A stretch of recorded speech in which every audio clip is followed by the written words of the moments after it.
agree. Okay. I'd like to call this meeting to order. It is 6 p.m. on May 20th, 2021, and we do have a quorum here of council. We are only missing Councilman Craven because he is with his wife and dealing with her chemotherapy, but we have our prayers go out to both Lee and John, and we hope to see them here next month. I would like to ask Chuck Vonderland if he would come up and do an invocation, if you don't mind. Yes,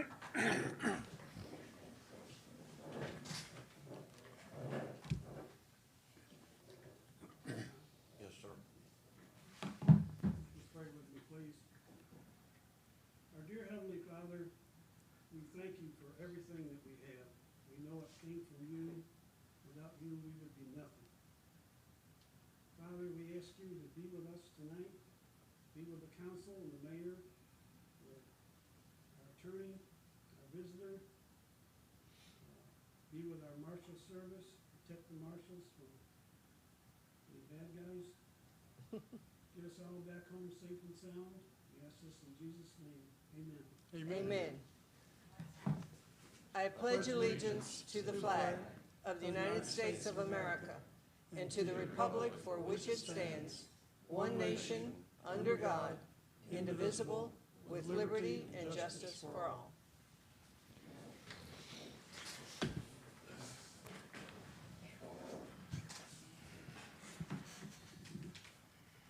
We have had no communications, no one has signed up for communications from the audience, and I did not receive anything via email. Everybody knows that we are broadcasting all of our meetings via YouTube and, of course, linked to Facebook. So it's wonderful to be able to have people at home being able to watch our city council meetings, and if you can't do it live, you can refer to it later. So it's really great to have that information out there for everybody. I'd like to go ahead and move right along the consent agenda items. Is there any objection to, is there anyone that wants to remove anything from the consent agenda? All right. Any objection to the adoption of the agenda? Okay. Being as how there are no objections, the consent agenda items have been adopted. Regular council agenda number 1 is Texas class presentation by Mr. Tony Secaly, and we're just really thrilled to have him. This is his 8th stop today, so he might be a little bit tired, but I know he's going to do a great presentation. And Tony, welcome. I think all of you are aware that we have our investments with Texas class right now, and so he's here to kind of report on what's going on. Thank you, ma'am. Tony, thank you. First of all, I want to welcome the one council member, new council member that I've not met. I'm Tony Secaly. Nice to meet you, sir. And I'm sorry that the other gentleman's not here, but I left a packet for him. Okay. You guys have been with us a little over 2 years now. And when I first came to y'all, y'all were getting ready to get a lot of money, and your bank was not paying you or was going to pay you much. So y'all signed up with Texas Class, and I feel like it's been a great investment for you. But unfortunately, we're a money market account. So what happens if short-term rates go down, then we go down. And short-term rates now are somewhere between 0 and 25.25. And so as of today, we're paying 0.081. But it's liquidity. If you can put the money in yesterday, or you can put it in today and take it out tomorrow. So it's one of those things that's what we're there for. When I came and visited with y'all 2 years ago, we were paying about 2.5%, 2.50. So we're paying a lot less now. At that time, we had less than $10 billion under managed in Texas. Now we peaked 30 days ago at $17 billion. Now we have now fallen below 15, so we're at 14.9 billion. But what's happened is that some banks will take your funds and pay you a little bit higher rate, and if you can do that, then you need to do that. The next thing is that going out very much further, if you've got less than a year, you're not going to probably earn a whole lot more than what you're getting overnight. So we're just in a kind of a quandary right now, but your securities or your investment is It's very hold, and it's not going anywhere.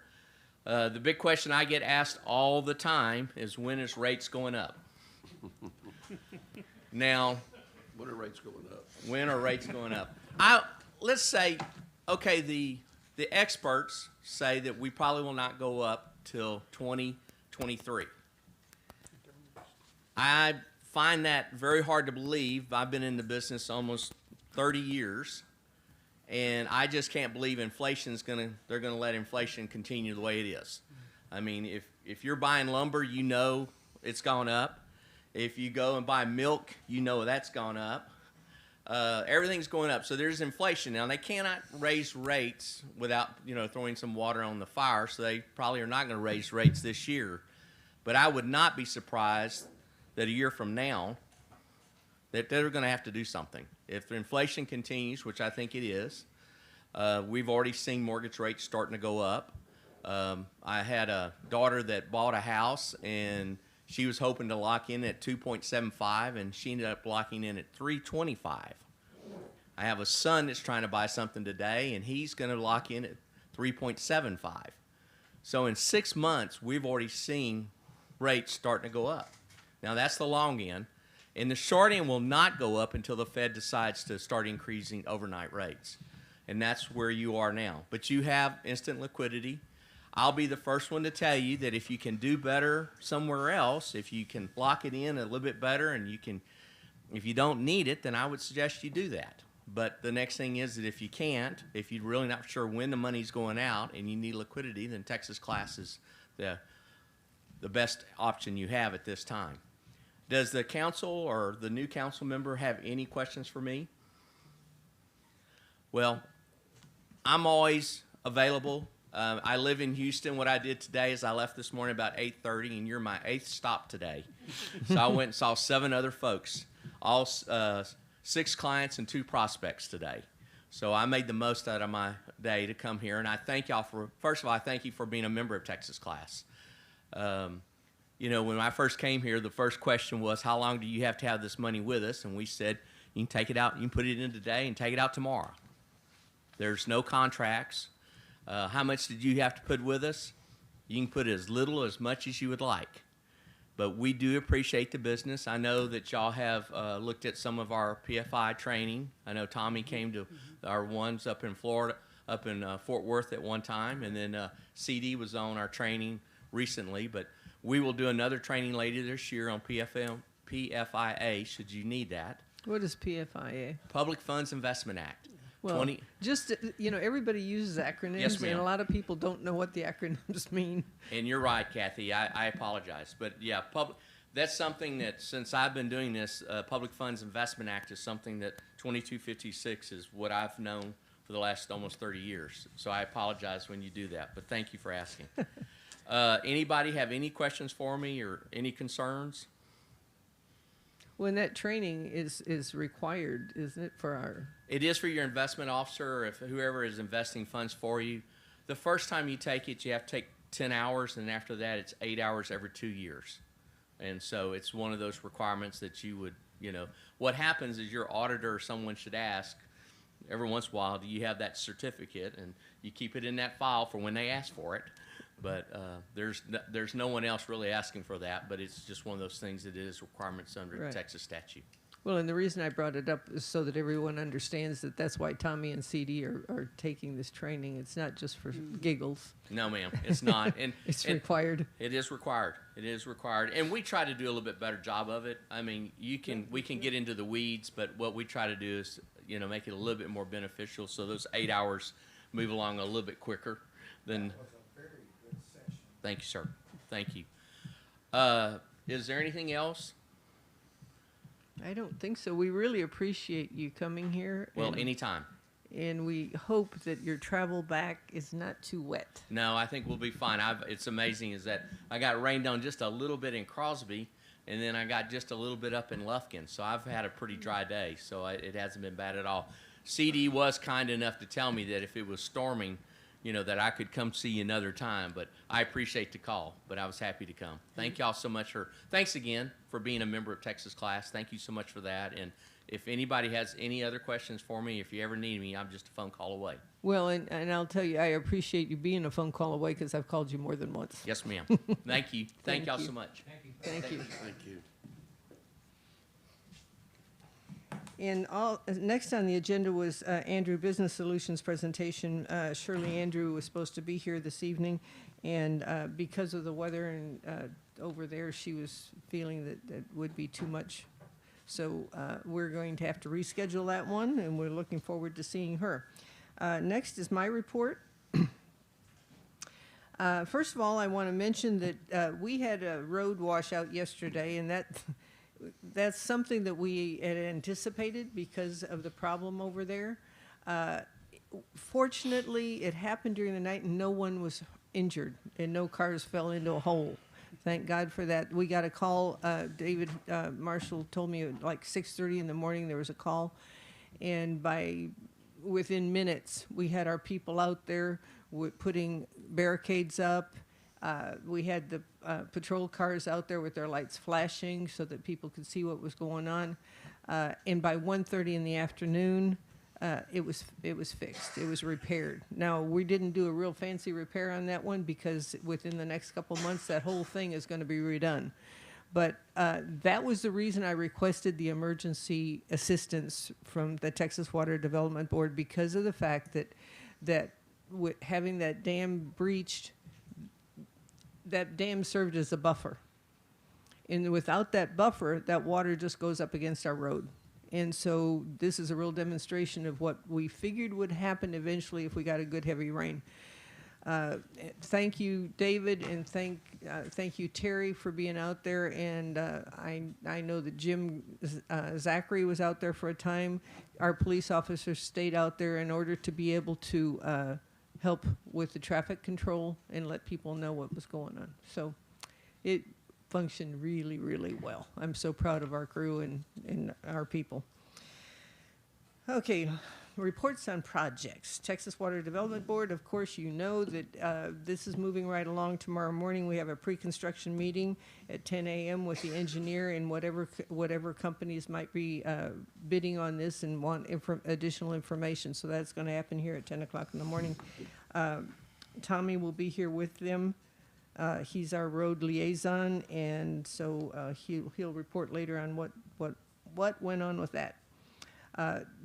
With this Water Development Board, we've talked over the months about how we were going to handle traffic. Again, and David Marshall told me today, he said, "Don't take away all my thunder," but hey, I know. What can I say? They're doing an amazing job. They're working. They started at Mill Creek, but they're working on a detour that would take us up Ivanhoe East, across Mill Creek, and then back down Ivanhoe West. In other words, we'd be going around that old lake, the dry lake bed, and this is so much more beneficial than Toller Road. Toller Road was such a dangerous and complicated option. I mean, that was the only option we saw at the time. But what we did with this bond money that we're doing, we allotted $100,000 for material, and our people are working on this, and David's come, so far it's looking like the budget is really right there for him to be able to accomplish this detour in time for the work to start. And this means we'll have a good solid road to drive through, and it's 2-lane all the way, because that's another thing about Toller Road. Not only the danger of getting out on 69, there's a 1-lane bridge. And we got a traffic counter finally because we realized the need for this. We put it out there, and one day there were 3,400 cars that came in and out of Ivanhoe. Can you imagine that traffic piled up at a 1-lane bridge? I mean, of course it wasn't all at one time, but it would be a real difficult situation, especially since there isn't a lot of distance between the outs. I mean, it would be backed up to who knows where. So I can't say enough again for our Public Works Department. David has actually been in that grader working, and so he's not just being a coordinator. He's out there working, and the guys are just doing a tremendous job. Did you want to add anything to that, David, as far as an update on what's going on with that detour? I can, if you'd like a little bit more detail. Right. I think that's important because I really want our people to know what we're doing as far as this detour is concerned. Okay. As soon as I can get this open. We decided on that detour for a couple of reasons, as you said, but when we do any other type of work, the base material, most of it is already going to be there. We've got approximately 7 or 8, or maybe 6 or 7, Missy, of the FEMA sites that we'll get reimbursed for. So it's a win-win situation all around, as well as keeping everybody in here safe. And it will be there for however long we need it, and then some. It's there to stay. Needless to say, we started off with a bang, and we worked 4 days straight, and we got a lot done.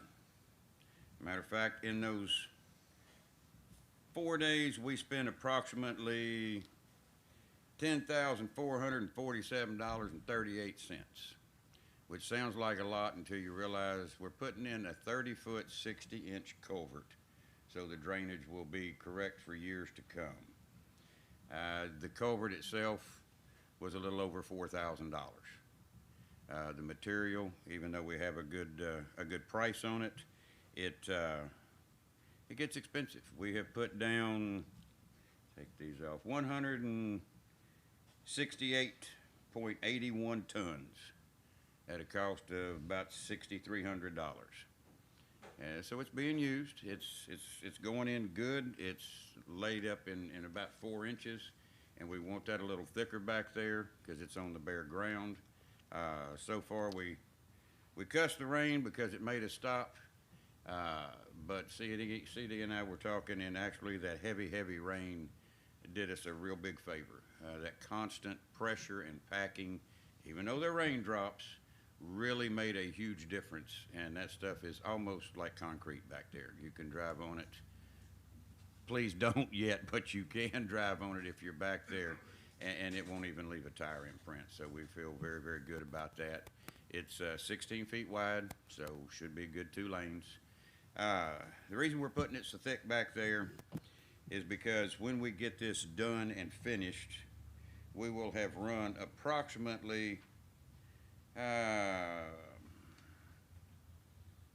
about 50 to 55 tractor trailer rigs, belly dumps on that road. There's somewhere in that neighborhood about 27 loads on one, 28 loads on the other. So there's a lot of material going to go down. It also will go down 16 feet wide, 3 inches thick. It's going to make a good detour route. It's going to make good roads back there for Ivanhoe East, Ivanhoe West. And by the way, those roads were on the map that we had Yes. adopted for the, It's and again, you, a win-win. yeah, it absolutely is. If I did my calculations correctly, we're sitting in about $89,500 left in that budget, that $100,000 budget. I've got figured somewhere in the neighborhood of about $55,000 for the material that we're going to put on there, the road base. So I think we're good so far, and hope and pray I didn't miscalculate. We started off 4 days straight, 4 days in a row. We missed 4 days because of the rain. We were able to work 1 day and squeeze it in, and then now we've missed another solid 4 working days of time. It's put us a little behind, but can't help that. I think we can finish the road up on Mill Creek probably next week, both sides, but where the culvert's going had probably a neighborhood of 4 foot of water in it, and it's still draining pretty quick, so we may have to wait on that. And we can't bring the big trucks in until we get that U formed there on Mill Creek, so the trucks should have a place to come in and leave and get out safely and quickly. Once they start, they'll probably be finished laying that road in about a week or less, because they're going to run 5-7 trucks a day, constant. So we'll be in good shape. We'll get it done for the price we said we'd get it done, and it's going to work well when they start that job. Any questions? None? Skip, you don't have any? The washout didn't help you any. No. Okay, that's it then. Thank y'all. You're not finished. Later. Anyway, next is the bond project. Tommy and I and David Marshall have met with both Dawn and Victoria, the engineers from LJA. We rode the roads again. And Victoria is preparing. Is it going out for bid yet, CD? The bond? No. She's still looking at figures and calculations to be able to put that out for bid for the bond, for the contractor. Mayor? Yes, sir. Did we ever recover any of the funds for the coring, from the coring company through the engineering company? It was determined that really our chances of doing it, we'd probably spend more money than we'd get. It really wasn't something that would be feasible to do anything about. You live and learn, you know. I mean, isn't that was pretty much the consensus as far as where it wasn't worthwhile to get into lawsuit or anything like that. Okay. There has not been a final word on the $11.4 million grant or the $8 million grant. I did tell you, and for those listening that might not have heard this before, I talked to our grant administrator several weeks ago, and she said that word was that any of those grants, like the $11.4 million, they had requested additional information, and she said that she heard that 90% of those were getting funded. So they did request that additional information from us. Tony's getting rained on. Anyway, they did request that additional information. It was very encouraging. She's encouraged. I'm encouraged. You know, that there's a real good possibility that $11.4 million grant will come through. So I'll update everybody as soon as we have that information. And I asked her about the $8 million grant, and she said, "Oh, that's a given." So it's like, breathe, guys. This is amazing news. As far as that comprehensive planning grant that we have through GrantWorks, or that we applied for through GrantWorks, we got an update this morning. It says all startup documentation for the City of Ivanhoe CDBG planning grant has been electronically submitted to Texas Department of Agriculture. TDA should include me. Oh, this is a person. That's nothing. So anyway, everything is a go and working on that planning grant. So we should hear more about that later. Also, Judge Blanchette called me today. I think I've mentioned that DebtCog is going to be receiving an allotment of $69 million for the 7 counties that were affected by Harvey. Tyler County was only 75979, and Polk County was by zip code. So the word out there is that Tyler County will be receiving $11 million. They haven't determined what they call the MOD, which is the mode of, is it? Method. I keep saying mode. It's a method of distribution. And that's determined, well, the 7 judges get together and suggest. Glow asks them for a mod, and they come up with a proposal. And if that's approved, then that's what they go with. And more than likely, their proposal will be accepted or approved. There's nothing official yet. There's been word that maybe it might be population, which would be huge for us, because 759. I looked up the demographics of 75979, and there are 11,000 people living in 75979.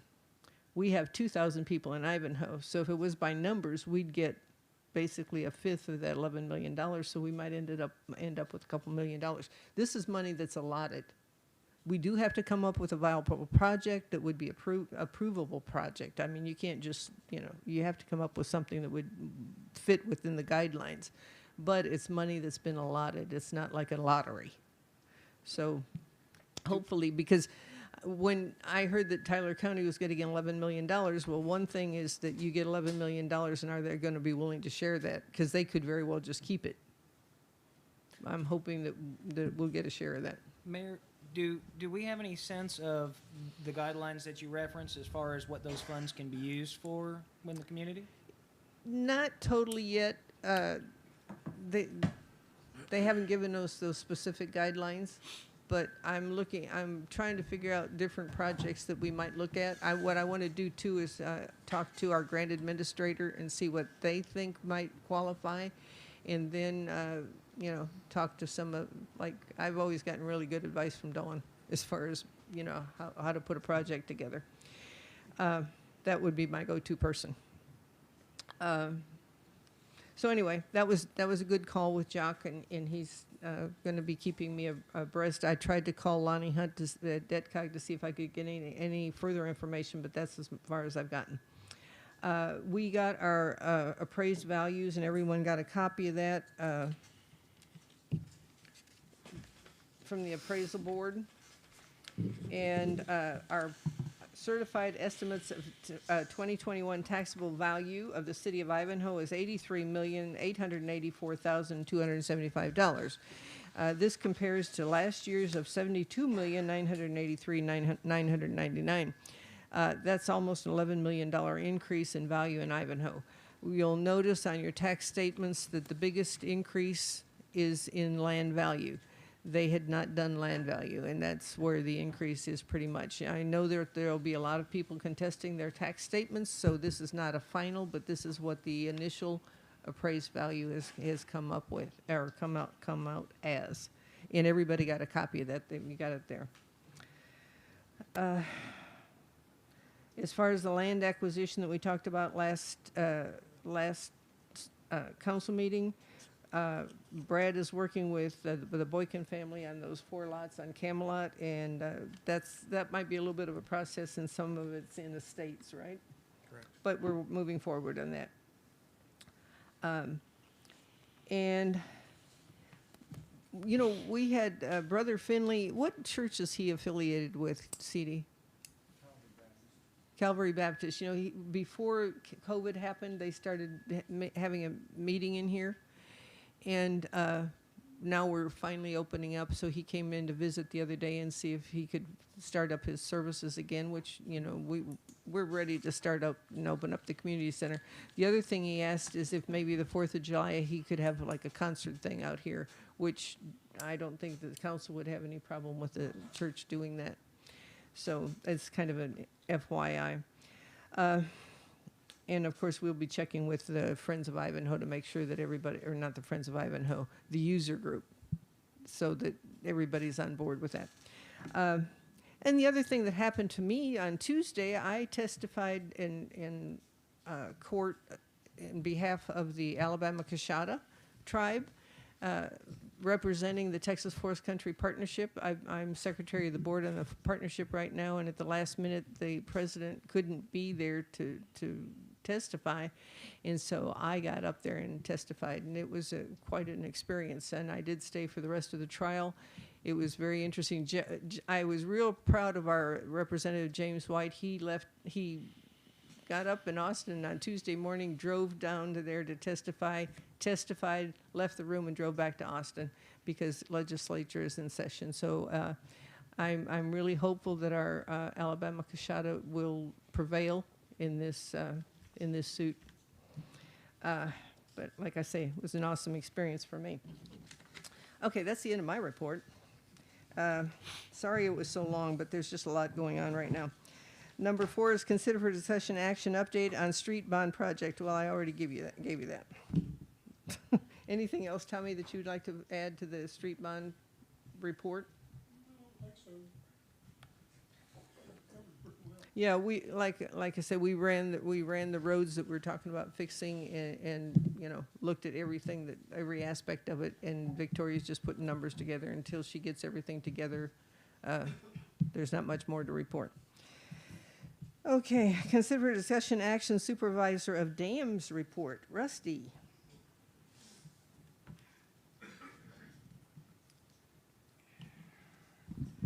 Mayor, City Council, it's raining. You need to go? No, not yet, but Wait a minute. Rusty says it's raining, and at 2:30 in the morning on Tuesday, was it Tuesday night? He's out there Yeah, when it first opening valves started. on Tristan in the middle of the night to make sure the water wouldn't go across the Well, road. I So wanted to make sure the weekenders could find their way home. It's a lot quieter, you know, When during they the leave. week. Shoot. One of the things I wrote up in the write-up that you should have gotten on time this time, I don't know, was that the left handrail for the walkway going out to Tristan valve has broken, and so it's another well that needs to be done to put that thing back together.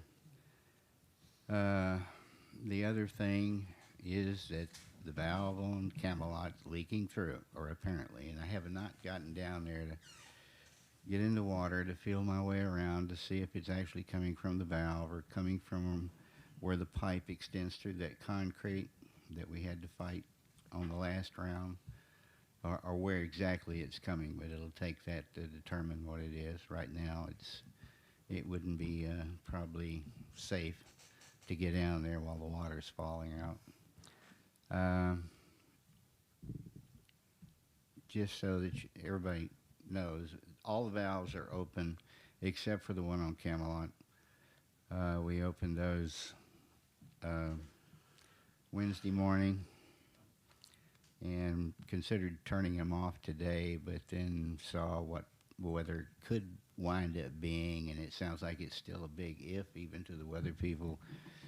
The thing coming up out of the Southwest Gulf, the high that's in Birmingham that was going to push this mess back over the cross the top of us tonight and tomorrow, or whenever it's going to eventually get across. So we left the valves open on Galahad, Charmaine, and Tristan, of course. Tristan floods first. It's at 3 inches, it's going into the overflow pipes. If you get 4 inches, well, it's going to threaten the road, if not go across it, and then it can get bad on Tristan. That's why it gets first handling. So we're going to leave the valves open until in the morning, look at weather again to see whether we're bad guys because we let the lakes get down or we're good guys because we prevented flooding. That's the game that we play. And that's what's going on. I really don't have anything else. When I heard that Will stepped up and helped you on that, and Yes, thank he you, did. Will, for being there. And Yeah, Rusty's wife broke her foot last week, was it? And so she, yeah, well, she got surgery on Wednesday of last week to put it back together, but you got to sit with that for 2 weeks. Go back and see him and maybe get a good boot, but you're still off you don't have the foot for at least another 4 or 5 weeks. yeah. So my time gets limited, and I think you will, because we have to look and gauge Galahad to see whether we ought to open the valve on Galahad, because we'd gotten like 4 inches. So far, I think, I'm losing track of the inches, to tell you the truth. And I think we're around 7. Yeah. Sounds like we're going to make it possibly to 10. But when this mess started, you could watch the radar, and that mess that Dan B caught, that thing was there all night and into the next morning. It just sat there and poured on them. That's how they got the 12 inches. And it's happened to us before. We've gotten 10 inches in about 10, 12 hours and wound up overtopping the dam. So it's possible to do, and I don't know anybody that's predicting that kind of thing to that degree. So sometimes we have to be a little overcautious because of things we don't know.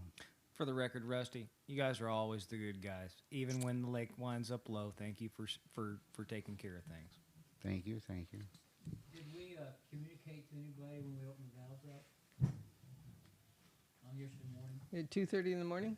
Yeah, he. No, CD, and I discussed it with CD. I didn't advertise to anybody. Let me know. I'll send out an email when we get it out there. Let the association know and everybody else that we've got the valves open. And we have some fish fences pulled too, because when this if you have what sat over between here and Jasper sits over the top of us, you know what happens. All that grass, everything piles up and it can't get out. We did run the grates.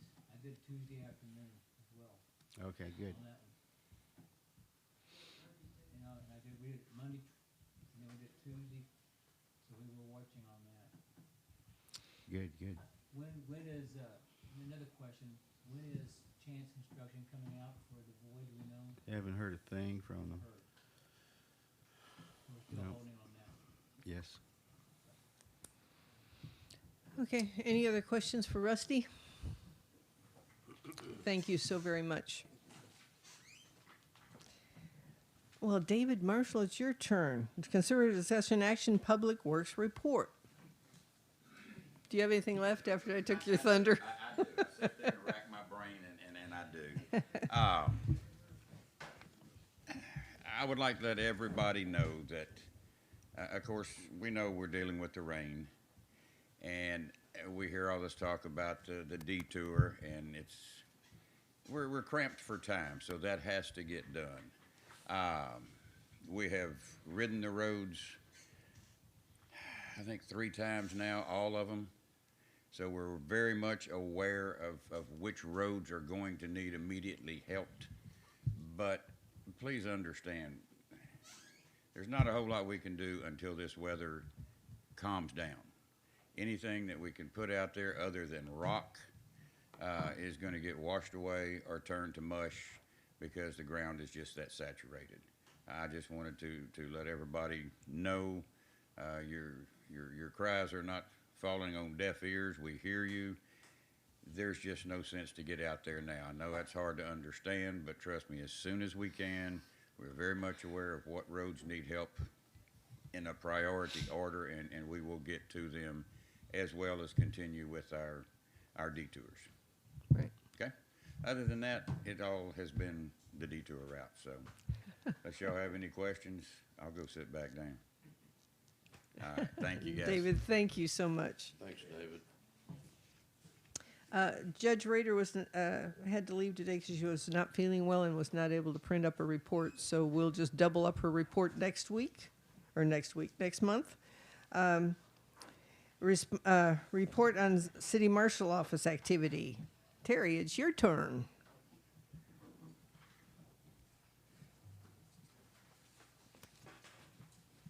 Good afternoon.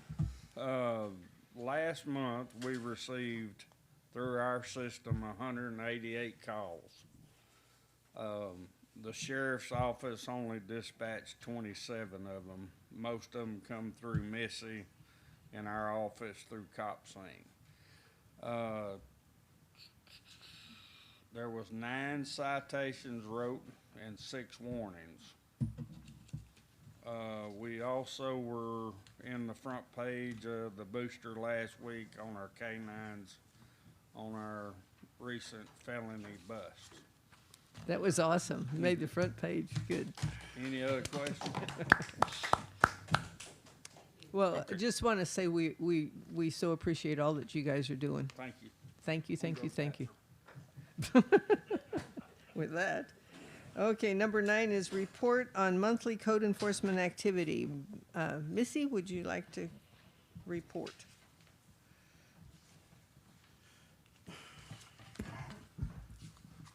Mayor, council. So our May breakdown looks at, we have 2020 cases, we have 112 open cases for our 2020. We're still cleaning up from 2020 COVID, snow vid, no bid, no do nothing. We have closed 88 cases, so that's a significant number also. Currently at this time, we have 5 citations for our 2020 open cases. 2 of these citations are currently in warrant status and immediately need to be addressed through the municipal court.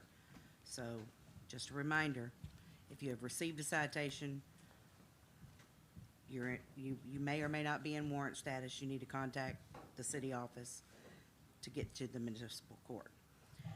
Right now, 2021 cases, we have 11 open cases and 6 closed. We haven't worked on opening a lot of new cases. We've been trying to focus on the previous cases that we already have. Right now, we have 5 current stop work orders on property. The stop work orders have been there long enough to where if you currently have a stop work order sign on your property, code enforcement will begin proceeding with the next steps for action of abatement of the current violation, which may mean that it may go through the court process.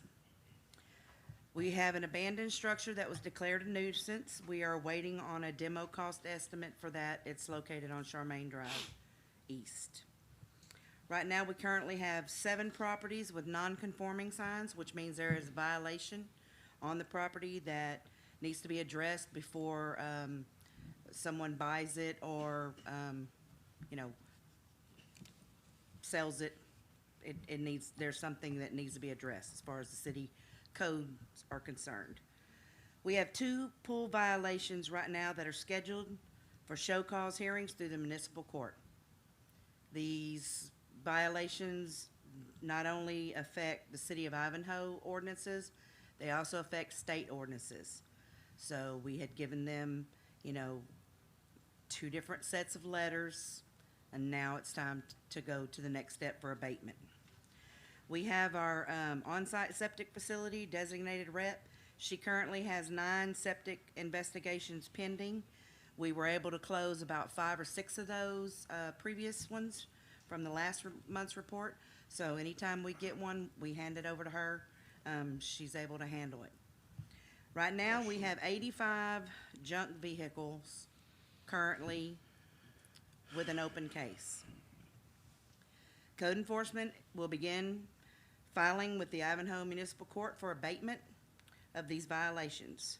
If you currently have a City of Ivanhoe ordinance violation of Chapter 91, which covers the junk vehicles, please contact our office immediately to save yourself some time and possibly some money. So we're still working towards a better city, one case at a time. If you have any questions, please contact the City Hall through our phone number, 409-283-3299. We do not handle cases on Facebook. We do not handle comments on Facebook. Thank you. Any questions? Good report, Missy. Thank you so much. Okay, number 10 is consider for discussion action appointment of volunteer community service coordinator. And I am going to ask Deputy Michael King to come up and explain. This was his brainchild, so we're going to let him talk. So I get the arrows shot at me, right? Yeah, absolutely, absolutely. Well, thank you, Mayor and councilmen, members that are watching this via the Facebook or YouTube. The idea behind a community service coordinator being a voluntary position, one, creating a position within the city for that volunteer, but then assigning those duties where the community service coordinator would work in support of our municipal court judge. For those people out there that have received their citations or have come in and said they cannot afford to pay them, but they've made a plea and said they'll take community service, we don't have necessarily a process, a formalized process, where those people can then be directed to go perform that community service. If we were to create that voluntary position, again, a non-paid but sanctioned by the city, to act as that coordinating element between the municipal court, once they've come in and said they want to do community service, and those governmental and non-governmental agencies in the area that could benefit or give our community service performers a place to actually do that job. What that volunteer position would do would eliminate the judge having to spend time trying to call and find and set up some place for community service, or relying on David Marshall in Public Works to try and go find somebody that owes us community service and then designate somebody to watch them while they do the community service.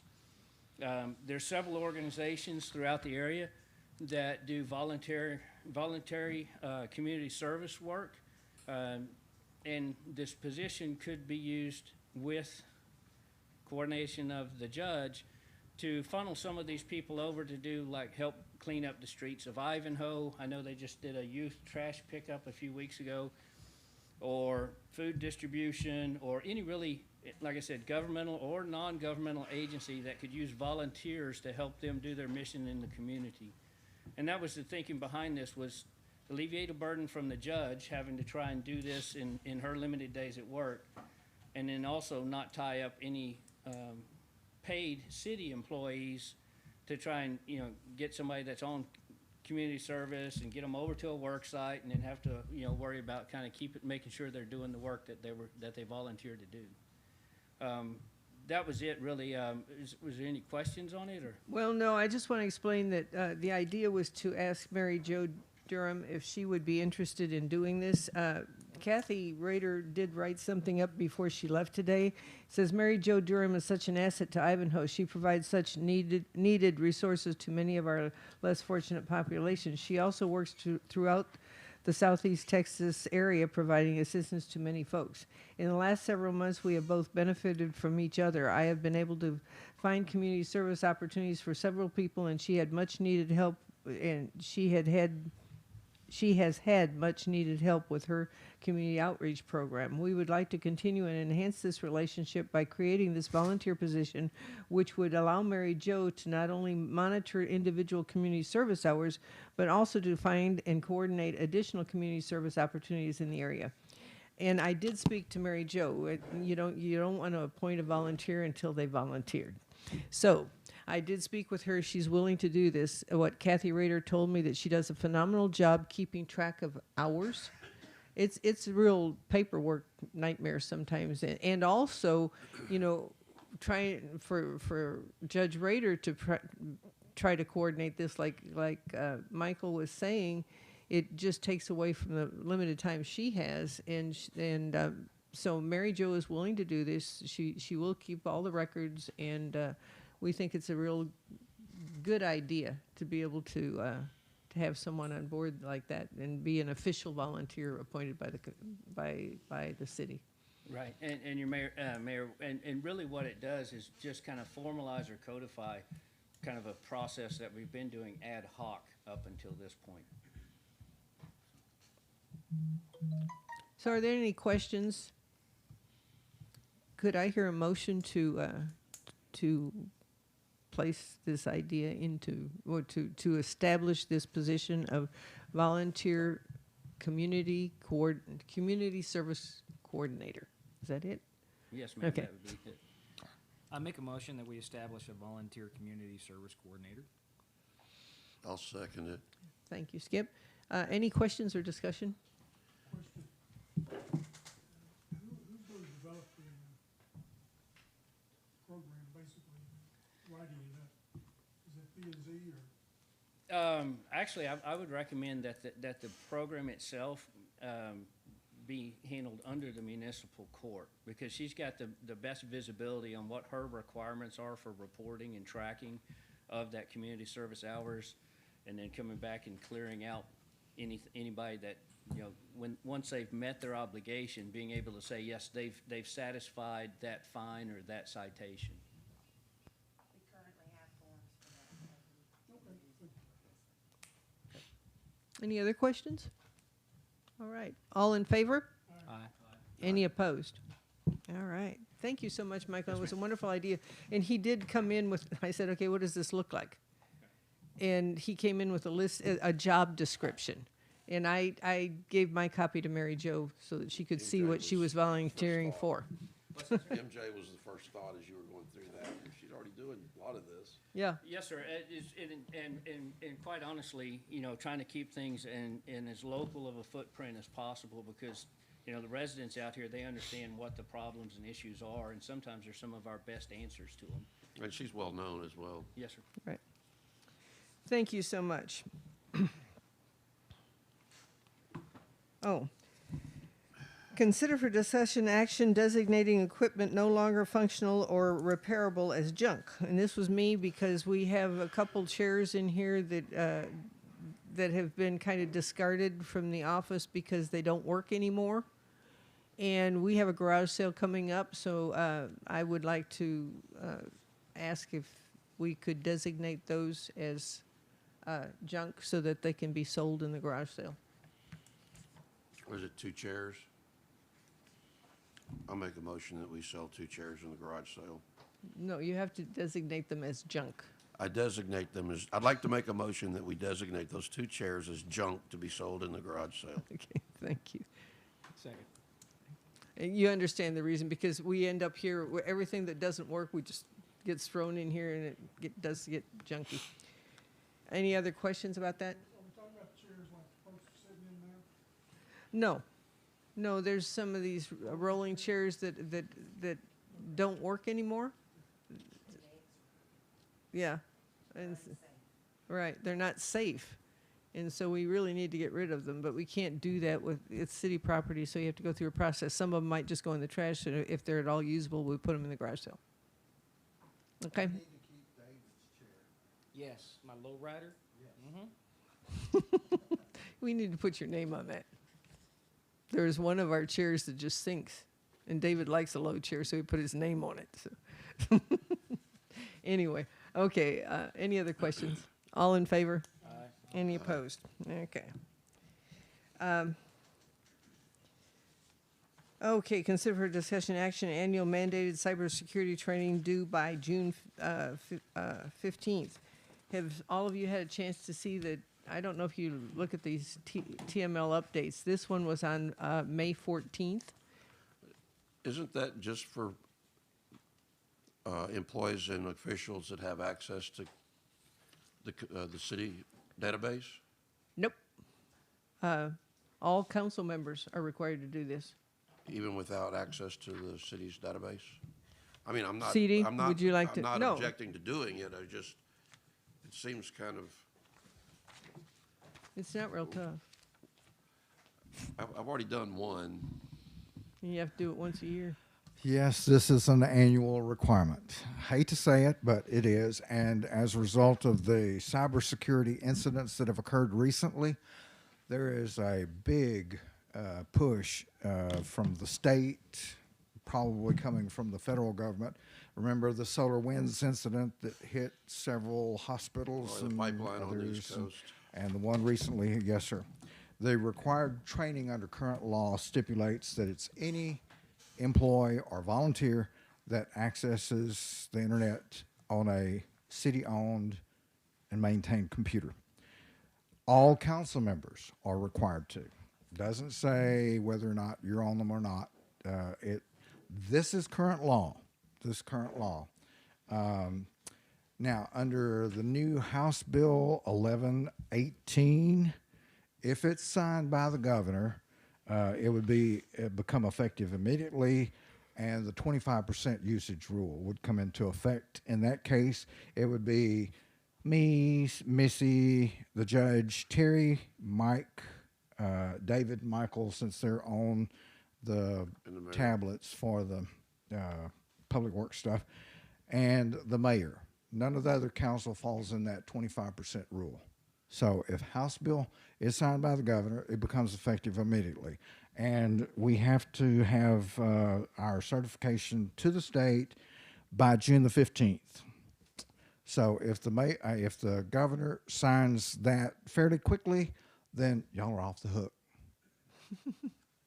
Otherwise, June the 15th is our deadline.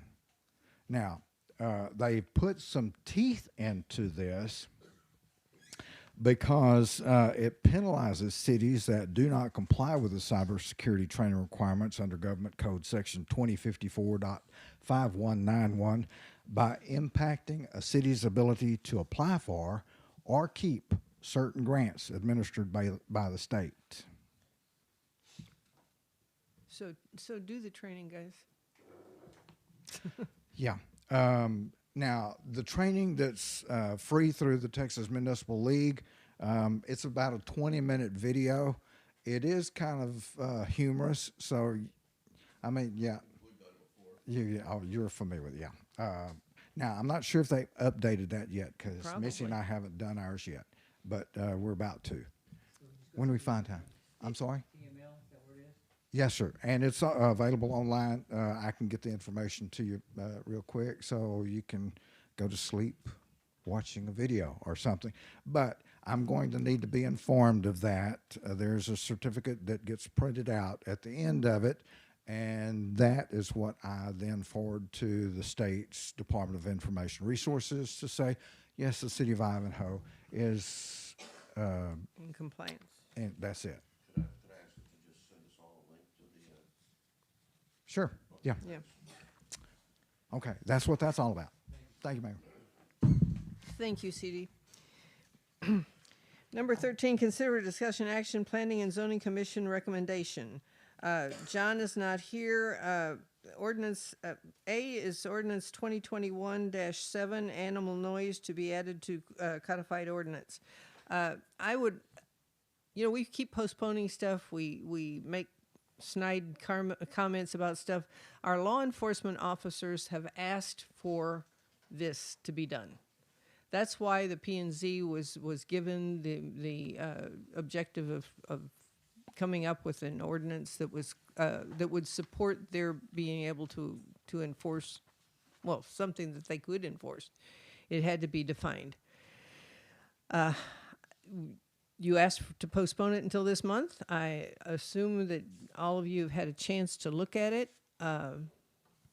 Valerie, would you like to make any report on that? Valerie Weber is a member of our Planning and Zoning Commission. Thank you, Mayor, City Council.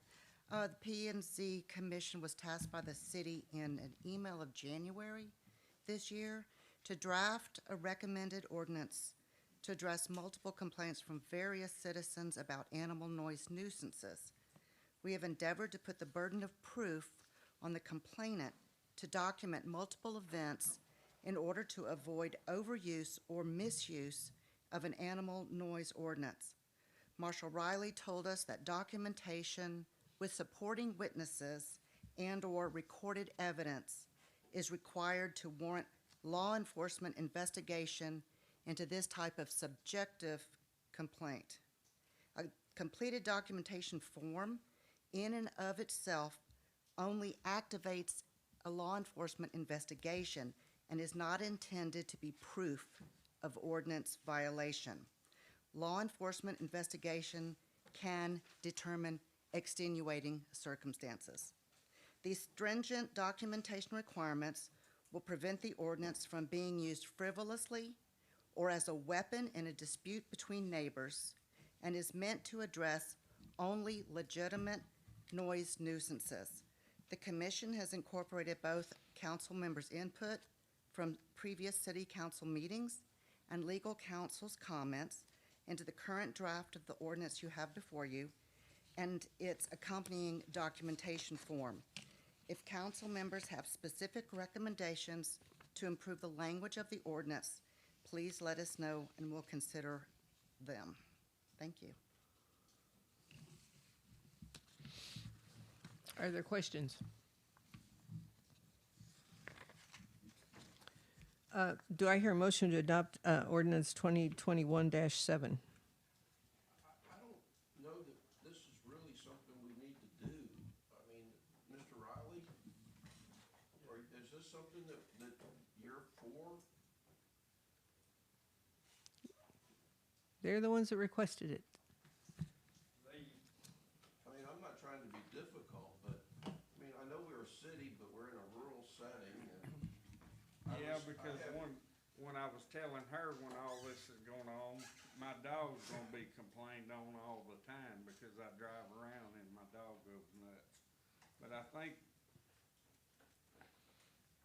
everything going on, I think what it was is CD was getting most of the phone calls and Missy, not necessarily our department. And it's like her, you said it real good here, hold on, about neighbors complaining on neighbors, dispute on neighbors. Neighbors are tattling on, that's the, I could be wrong, but I think that's what it's going by. Am I right, Missy? I'm trying to. Terry, let me ask you this question. without an ordinance such as this in place, do you guys have any real latitude to go out and do anything about an animal that's a true nuisance?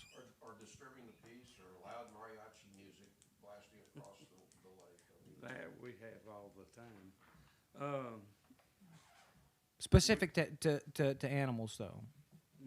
We have, say your question again. Without this ordinance in place, do you have any real ability to go out and do anything if there actually is a true nuisance animal that is a problem in the community? Outside their perimeter. No, if it's on the for instance, my neighbor has a dog that stays chained up in the backyard all the time. I'm good friends with my neighbor, doesn't bother me that bad, but somebody across the lake, it may bother them.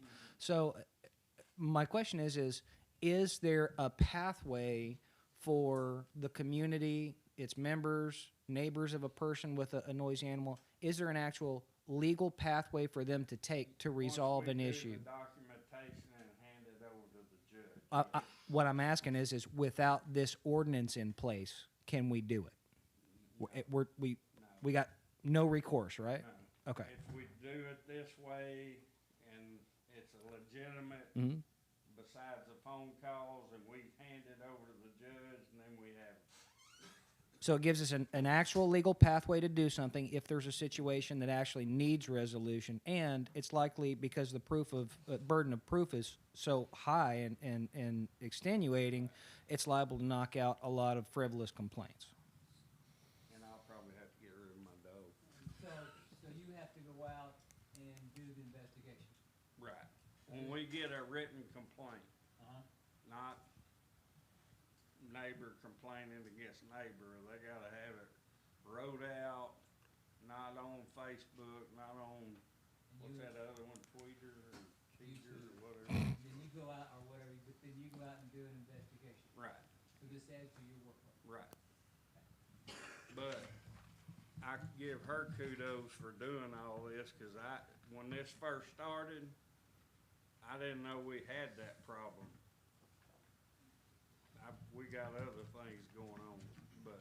Is it a problem? How many calls have you had? Usually about 2 or 3 a month, maybe. Is The that same burden? people, same people. It doesn't matter. It doesn't matter.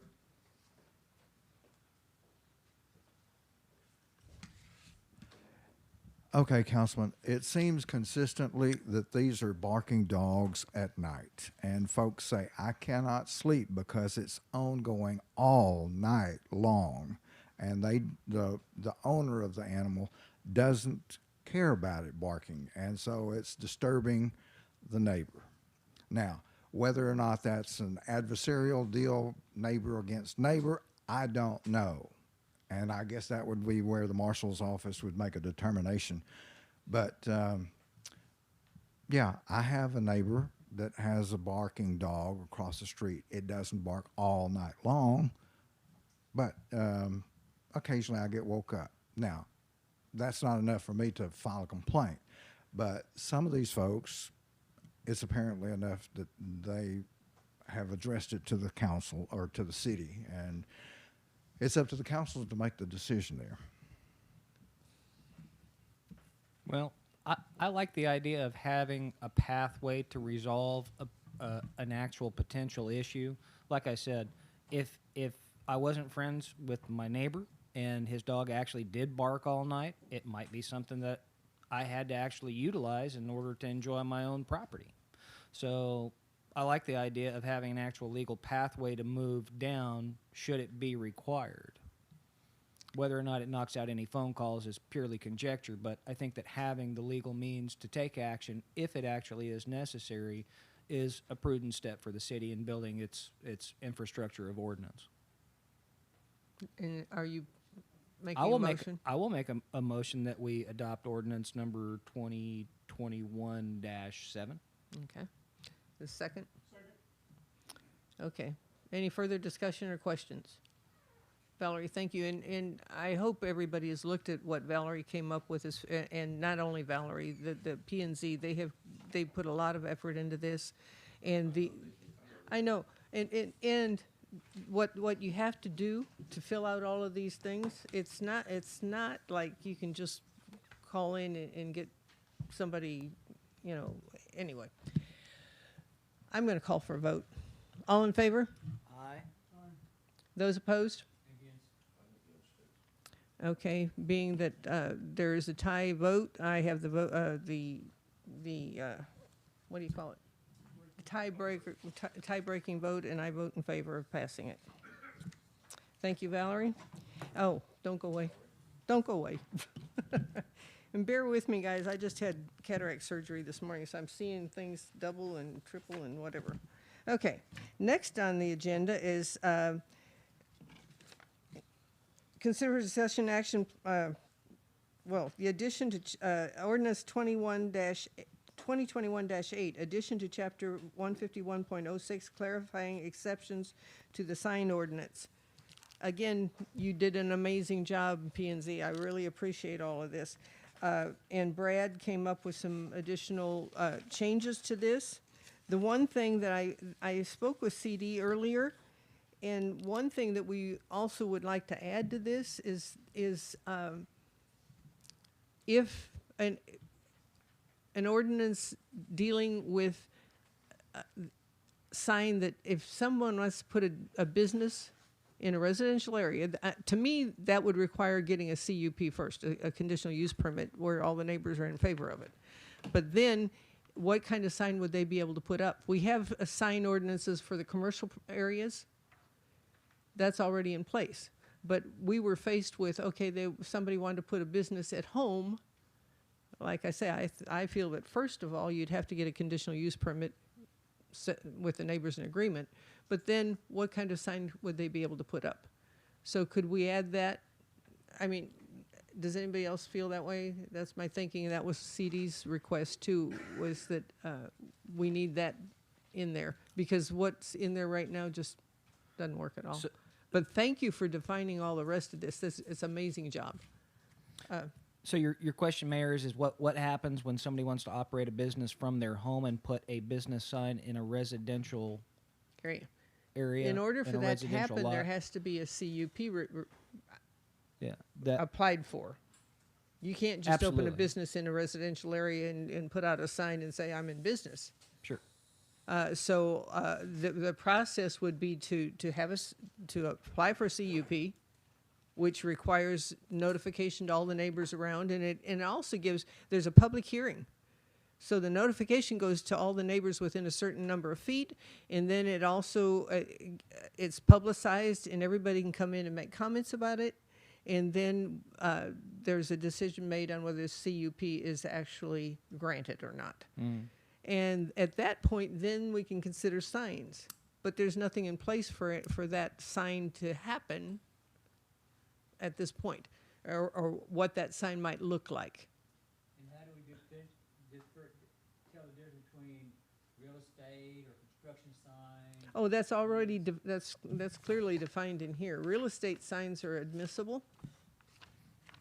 So I'm a real estate company, I put a sign up, but if I have sewing or monogramming, then I can't put a sign up. That's a business in your home. I'm not thrilled with real estate signs, but that's been in place forever, and it's state law that they can put their signs on a piece of property that's for sale. And I'm not trying to throw anybody under the bus, because when we got in this last month, the dog grooming, we brought that up, cost of business.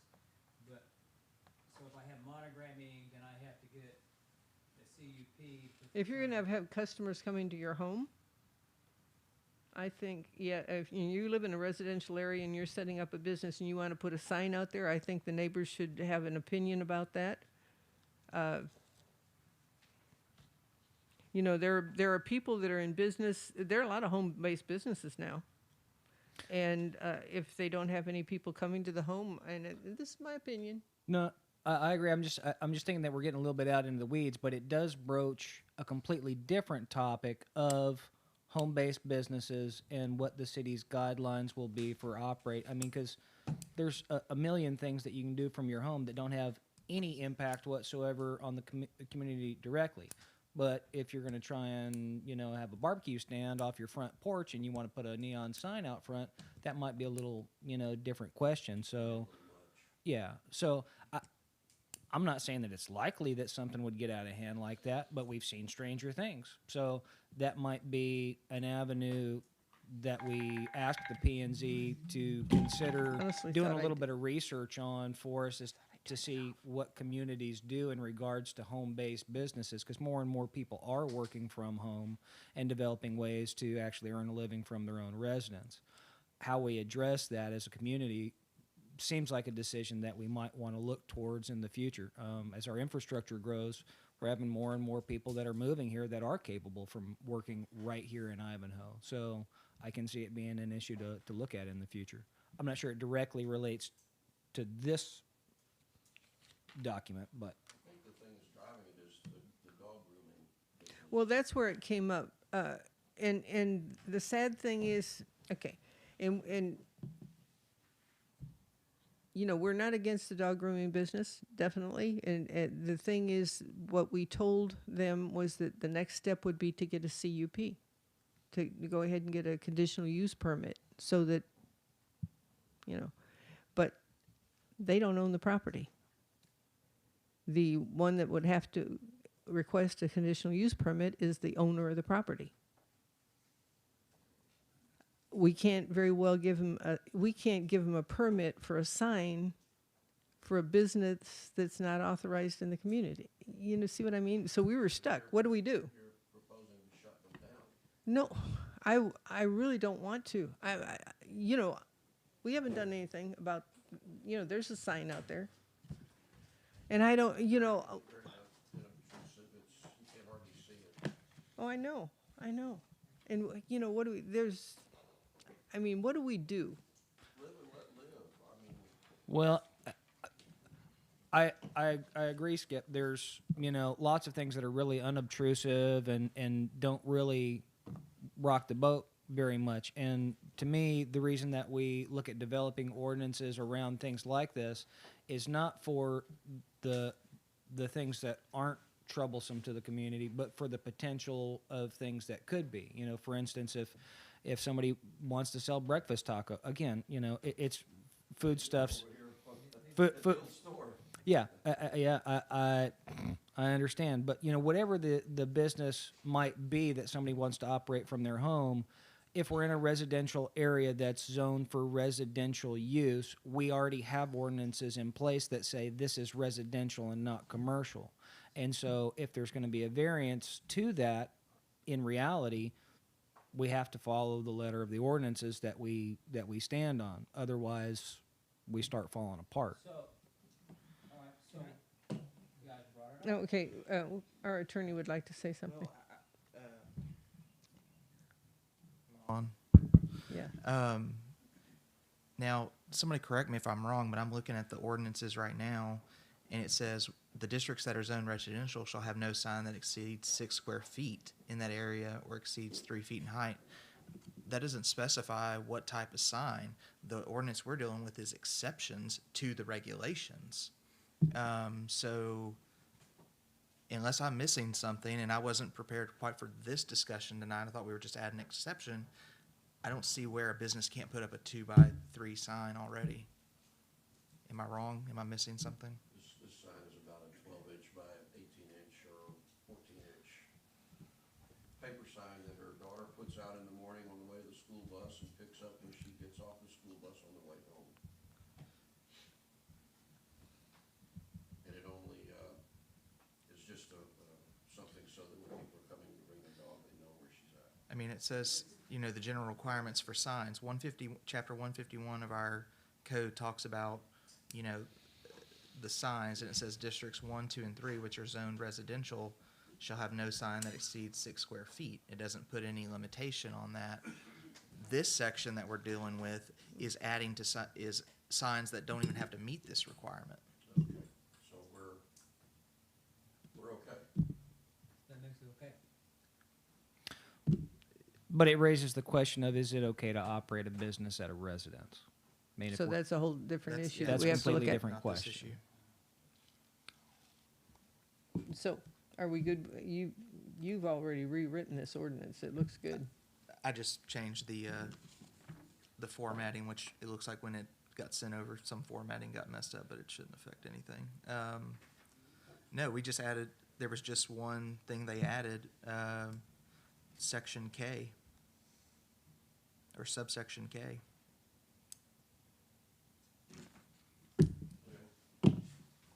Okay. Otherwise, this ordinance exists A through J currently exists, but since we're basically repealing the ordinance and replacing it with a new ordinance, we have to reproduce the whole thing. CD, any comments on that? Because the question arose about,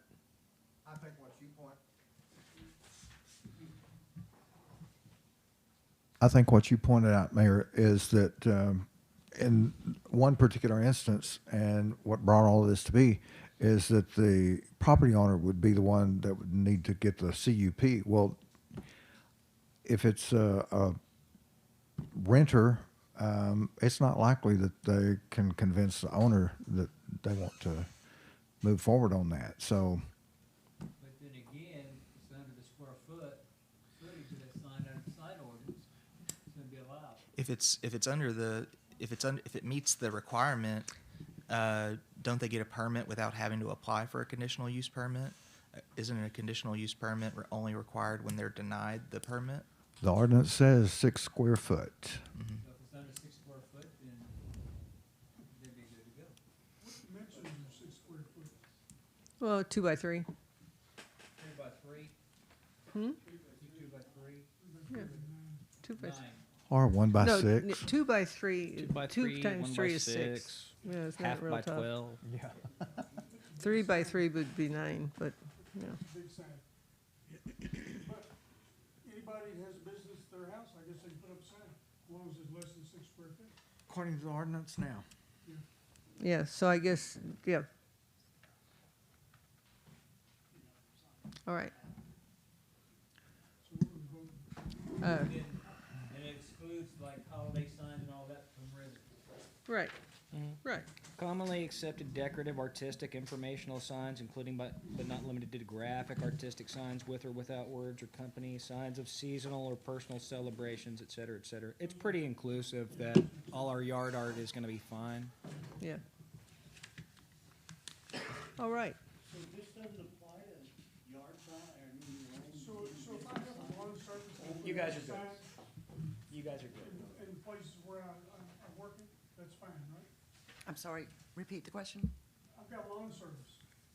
I put out signs in the neighborhoods where I'm working, in the yards if they'll allow it. The overall sign ordinance, yes, not in this particular section of it. Okay. Cause I see those all over. So if it's under 6 square feet, then it's, Yeah, they're all under 6 square feet. They're like signs we do, election signs. We do have one comment on the commonly accepted decorative, artistic, and informational signs. Graphic or artistic signs without words or company logos. We didn't say company names. But that's also in an exception, assuming that it is against the ordinance without the exception. But that's an assumption that's incorrect. All right.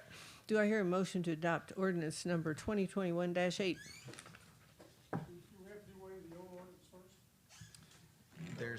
There's a clause in there that takes care of that. Okay. I make that motion. I'll second. All in favor? Aye. Good.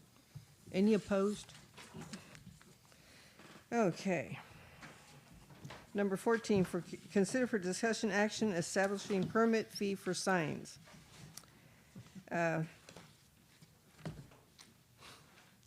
Okay, there is no permit fee currently for signs. And Missy has asked that there be a permit fee established. This sounds pretty non-specific to me. What kind of signs are we talking about? Any sign under 151. Oh, CD was the one that requested it. Oh, I'm sorry. Threw you under the bus, Missy.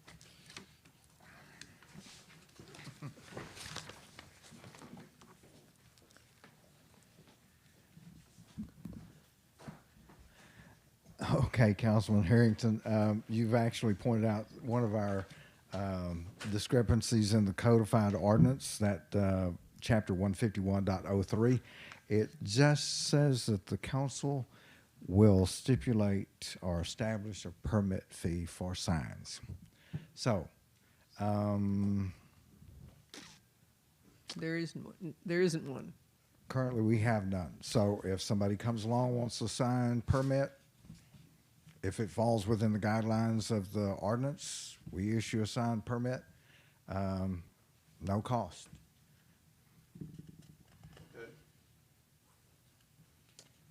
If that's what the council wants to go with, then we'll continue at no cost. It says in the ordinances that there will be a fee established. Yes, by the council. Well, I'm just going to speak off the cuff. To me, it doesn't make any sense. It doesn't seem like there's going to be any permitting for signs required for anything except for an actual commercial establishment. That's the only real situation I can see that type of thing going into.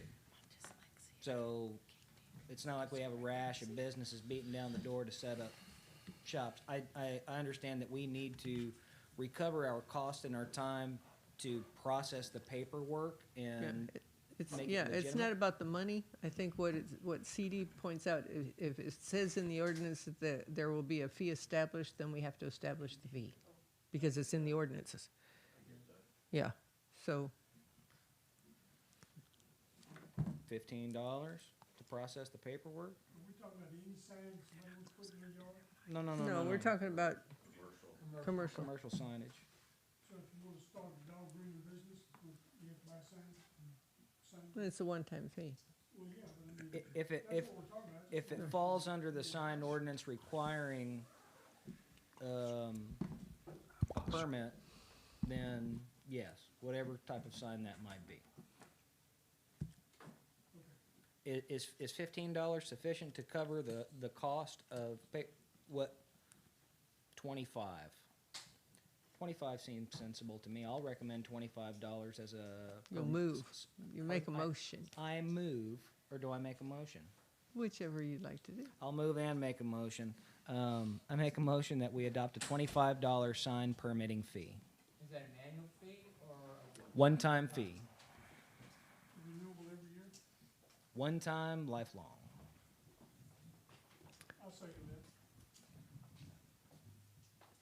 All in favor? Aye. Okay, any opposed? All right, moving right along. Number 16, to consider for discussion, any documents, resolutions, ordinance, et cetera, will be sent to council 96 hours in advance for review. CD would, Number 15. oh, I'm sorry. Right at the top. Oh, yeah. Consider for discussion action establishing fee for enclosing open carport garage, and this is postponed from April, and I would like Missy to report on that. And ready. Okay. So, after research, currently our City of Ivanhoe residential permit fees have already been established. Our single-family home new construction is $525 for the building permit, which includes 3 inspection fees. When it comes to additions, we have clarified additions based on plans and required inspections have a cost range of $275 to $525. So, any change of use of structure classified as an addition, subject to permit for addition set forth by the City of Ivanhoe permit fees as of 7/30/2020. Permits are required for any additions. We had discussion before regarding attaching garage, enclosing other structures, and according to the NCSEA, which is the National Council of Structural Engineers Association, additions are classified as any addition that causes an increase of more than 5% in any gravity load carrying structural element. Then the element shall be strengthened or replaced per the building code requirements for new structures. It also deals with alterations. If the alteration causes an increase of more than 5% of gravity load carrying structural elements, then the element shall be strengthened or replaced per the building code requirements. Since we already have an additions fee set based on the research that I did, we already have a building inspector also, Mr. Troy Pretty, with, what's the name of their company, CD? I just Level call him Up, Troy Pretty. House Level Up, something. That anytime someone is in question of what is an addition and what is not addition, based on the plans and requirements of Troy, our designated building inspector, from the ground up, that's his From the company. ground up. Then he will make the determination whether it would be a regular residential permit fee or an additions, which includes anywhere from $275 to $525. Because we had tabled the additions before. Brad, before we get into this, do I need to recuse myself from the conversation as a building contractor that services residents in the city? These fees have already been established. Well, but whether or not this falls under those particular permit fees, I'm asking the question just to keep myself in the what clear. Missy explained to me this afternoon, that in her research, she found that, okay, yes, it's not changing a footprint, enclosing a carport, but it is changing a use. And so And the structural loads. And structural loads, and therefore would be considered an addition, not just an enclosure of Based on whatever plans they gave to the city. Determine what the structural load difference would be. Do we have to That have would the building be- inspector go out and say, That this would, doesn't require a permit, or this does require a permit? he normally makes a determination based on the plans that are submitted. CD usually emails him the plans when we get building plans, and then he would be the one to make that determination, as we already pay him If it's a for. carport and they're closing in the sides, that doesn't change the purpose of the It building. changes the use and the structural integrity of the Doesn't building. change the use, it's still a carport. Possibly. That is why it would be based on the plans and required inspections that we already have listed in our permit fees. So it wouldn't be up to the city to determine, you can do this, but you can't. It would be up to the plans they submit to from the ground up, which is our designated building inspector. We've had more than one instance of people closing in a carport and making living quarters out of it. So this is the reason that, you have an inspection, then it's determined whether it's a garage or whether it's a, A game room? Yeah, it's a common practice. Correct. So this is to have so as, the plan submitted to Troy Pretty for review to determine if a permit is required. Well, there would be a permit required, Oh, yes. yeah. It would be based on their plans that they submit as to which inspections it would fall under. Just a regular, addition, And what is or that? How much is that? that is our $275 to $525, based on plans and required inspections. Which scheduled effective date was July 31st, 2020, of our residential permit fees.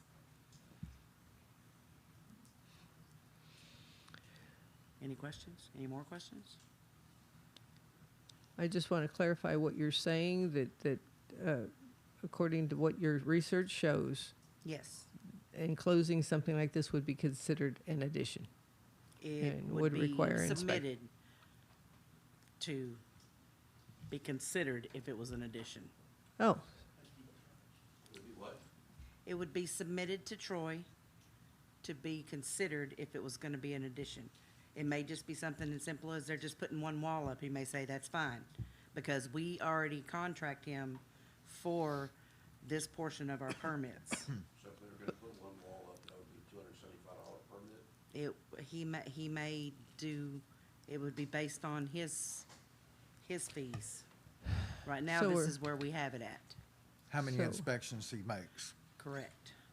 So to review the plans would be $275 to get the permit. That would be the Possibly. starting point. Yes, sir. Possibly.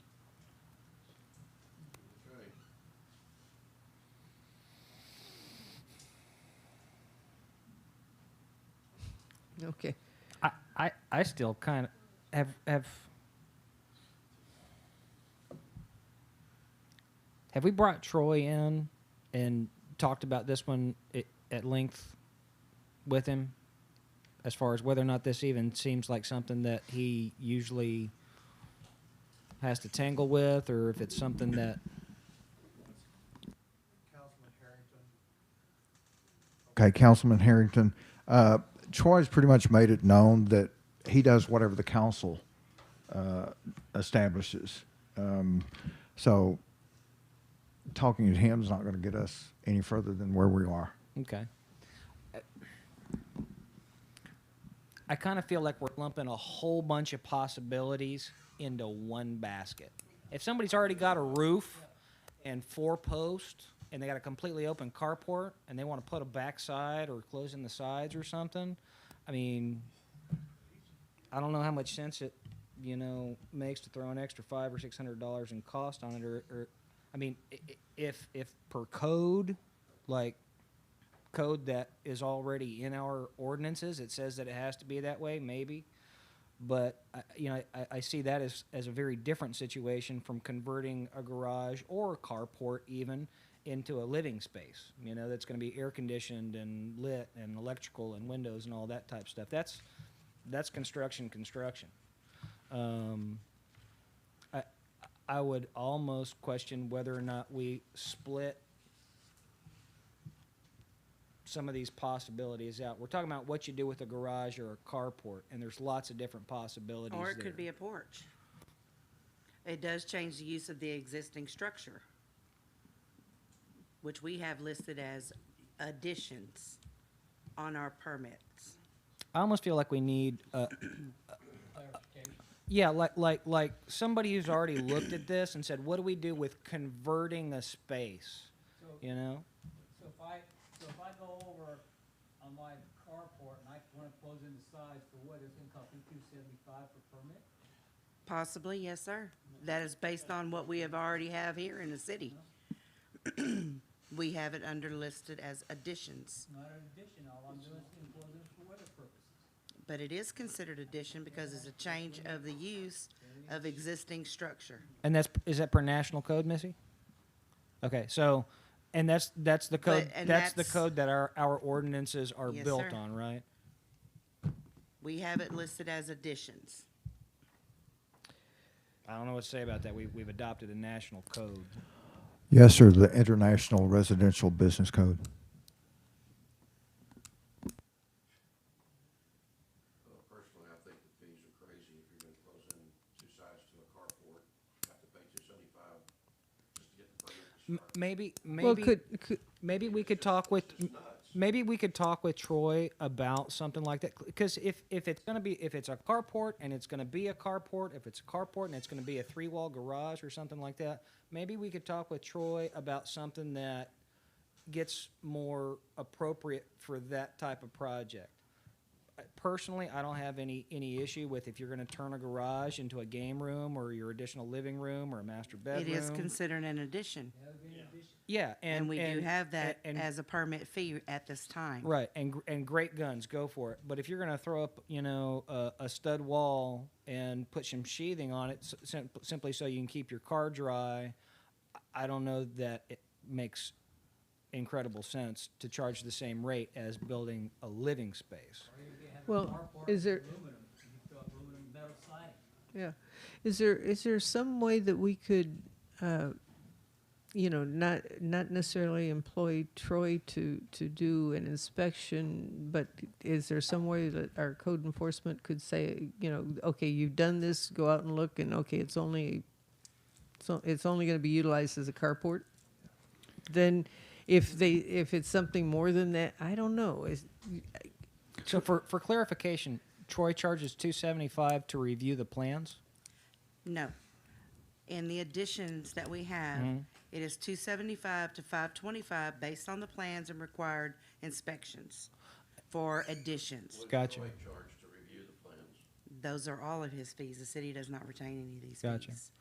So it's $275 for him to review. That is his beginning, that is his beginning. I For would additions. I would move that we engage Troy and ask him for a separate fee for modification of a parking area or whatever this type of structure might be. This type of conversion, simple conversion versus construction. There should. $275 to look at a hand-drawn square thing of a garage is kind of. Well, if he's going to come out and inspect it, then I understand. Yeah, You know, plans I cannot be mean- hand-drawn either. Plans have to be submitted by an architect with a draftsman's stamp. Close in the garage or a carport. All plans for single-family construction, new or additions. Mayor, may I? Yes, sir. This is oriented probably towards larger communities than Ivanhoe, but it entails fire codes, and it entails, what was the other one I just thought of? Floodplain management, which I just went through a 2-hour course this afternoon. If that building is subject to any kind of flooding. So it's a much larger picture here than just, we're putting a wall up and going to do something in there. Insurance involvement and all that.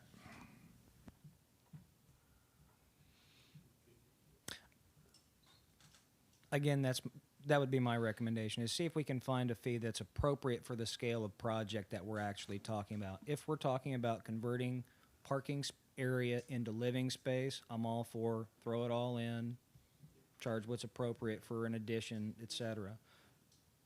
But If we're just closing in a carport for weatherproofing your vehicle, I'm not in. I would I'm not going. I would ask Troy for a pricing for modification of a garage structure. Correct, for- but for at this same use. time, our City of Ivanhoe residential permit fees only specify the word additions. I guess we need to change that. Correct. We need to clarify. Conversions, If we're going to, modifications. if we're, Modification. If you have a porch that's already in existence and you want to make it screened in, or you want to put glass where the screens were, I mean, that's not a big deal. So is this a Did you have a comment? Is this a P&Z mission to develop a? I like your idea of talking to Mr. Pretty about different based, or different based fees, considering the. for clarifying additions. Yeah. Or conversions or whatever it may be. I'm not opposed to ensuring that, quality structural planning is being done. But I think it's fit for purpose and fit for scope is Correct. sensible. Okay. Well, I see a couple of things here. One, if you're enclosing your carport in to make a garage, are you gonna put more electricity in there if it flows? You're gonna have to have an inspector look at that if you do. If you're just enclosing it so your car doesn't get wet when the storm comes, and you're not changing any electricity or anything, that's definitely different. Correct, but we have one term. Electricity or something, it's gonna have to be inspected. Correct, but we only have one term, additions. Yeah, well, So who Kathy, you'd use we'd use the same electrician out here. who adds that term? That would be city council, Council adds the term, or P&Z adds the term to the ordinance? CD. Our residential permit fees. I mean, I don't write code, I just approve it. well, it'd have to be modified for us to vote on. Yes. Now, if well, most of the fees are set by the council. As Correct. far as whether the term is modification, conversion, or addition, whatever, as Councilman Harrington pointed out, that probably would need to be worked out either through the P&Z or a committee that the mayor appoints to determine that.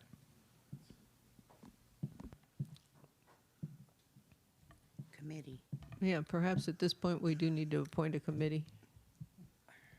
Do we need a committee, or is this something that the P&Z can check into?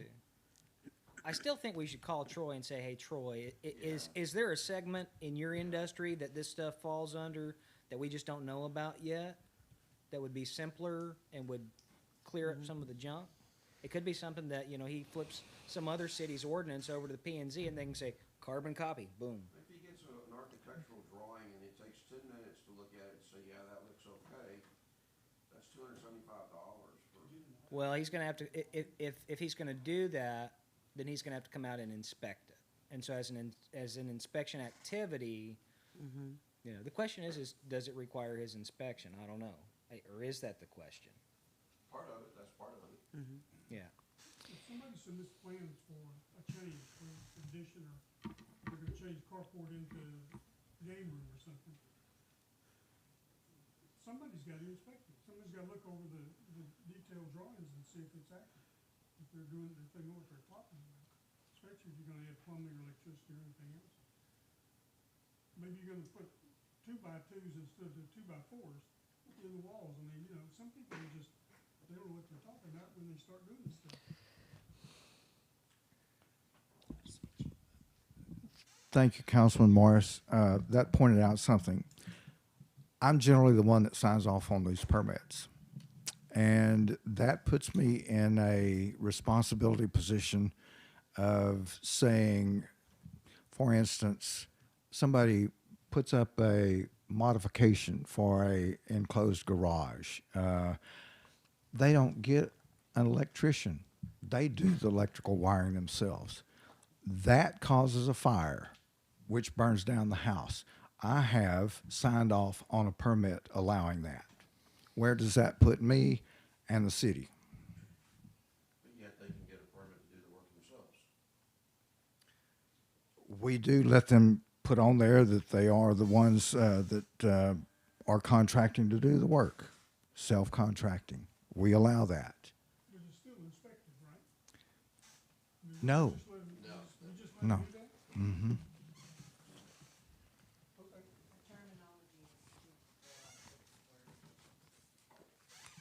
Say again? Our terminology is too broad with the word additions.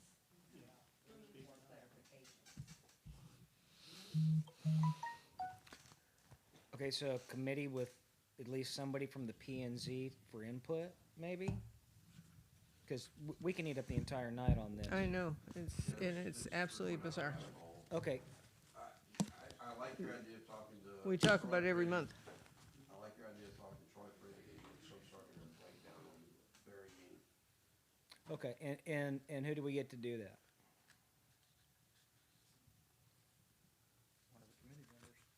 Yeah, Okay, so committee we need a members. committee. Do we have to form that committee now, or can we just press the go button to say we're gonna put together a committee?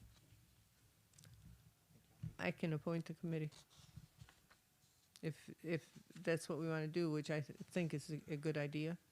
I think it's appropriate to ask people if they would be willing to participate in the committee.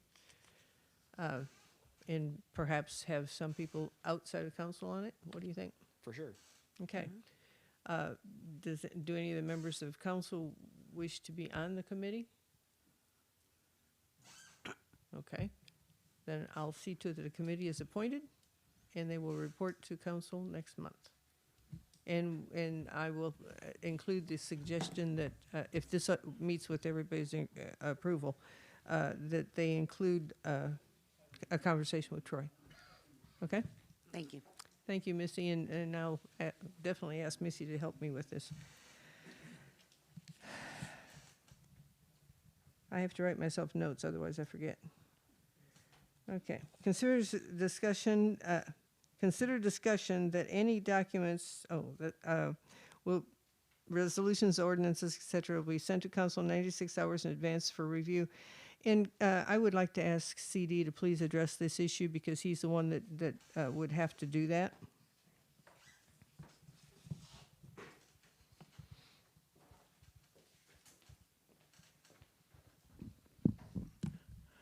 Thank you, Mayor. Okay, well, the state's guidelines is that the agenda is posted 72 hour, a minimum of 72 hours in advance of a meeting. A lot of times our reports don't come in until the day of the meeting, which is usually what shows up on your desk in a printed form. All the other documents I try to get out to the council whenever they come in, and I have them compiled in one deal.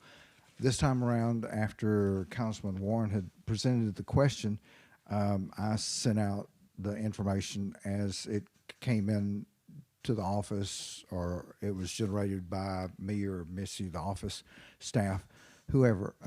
So that's how we've been doing it in the past, was to just have it in compiled form, so you can just scroll through. That meant that usually that would not get out to the council until the night before, or even sometimes the morning of the council meeting. And that does put a strain on council, if they're busy, to be able to review and get up to speed with things.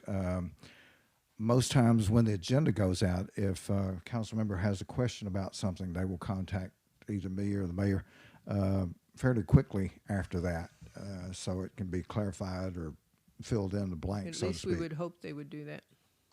Well, Yes, that's ma'am. the reason for putting this on, to get the feel of it, because going forward, I don't wanna make a knee-jerk reaction.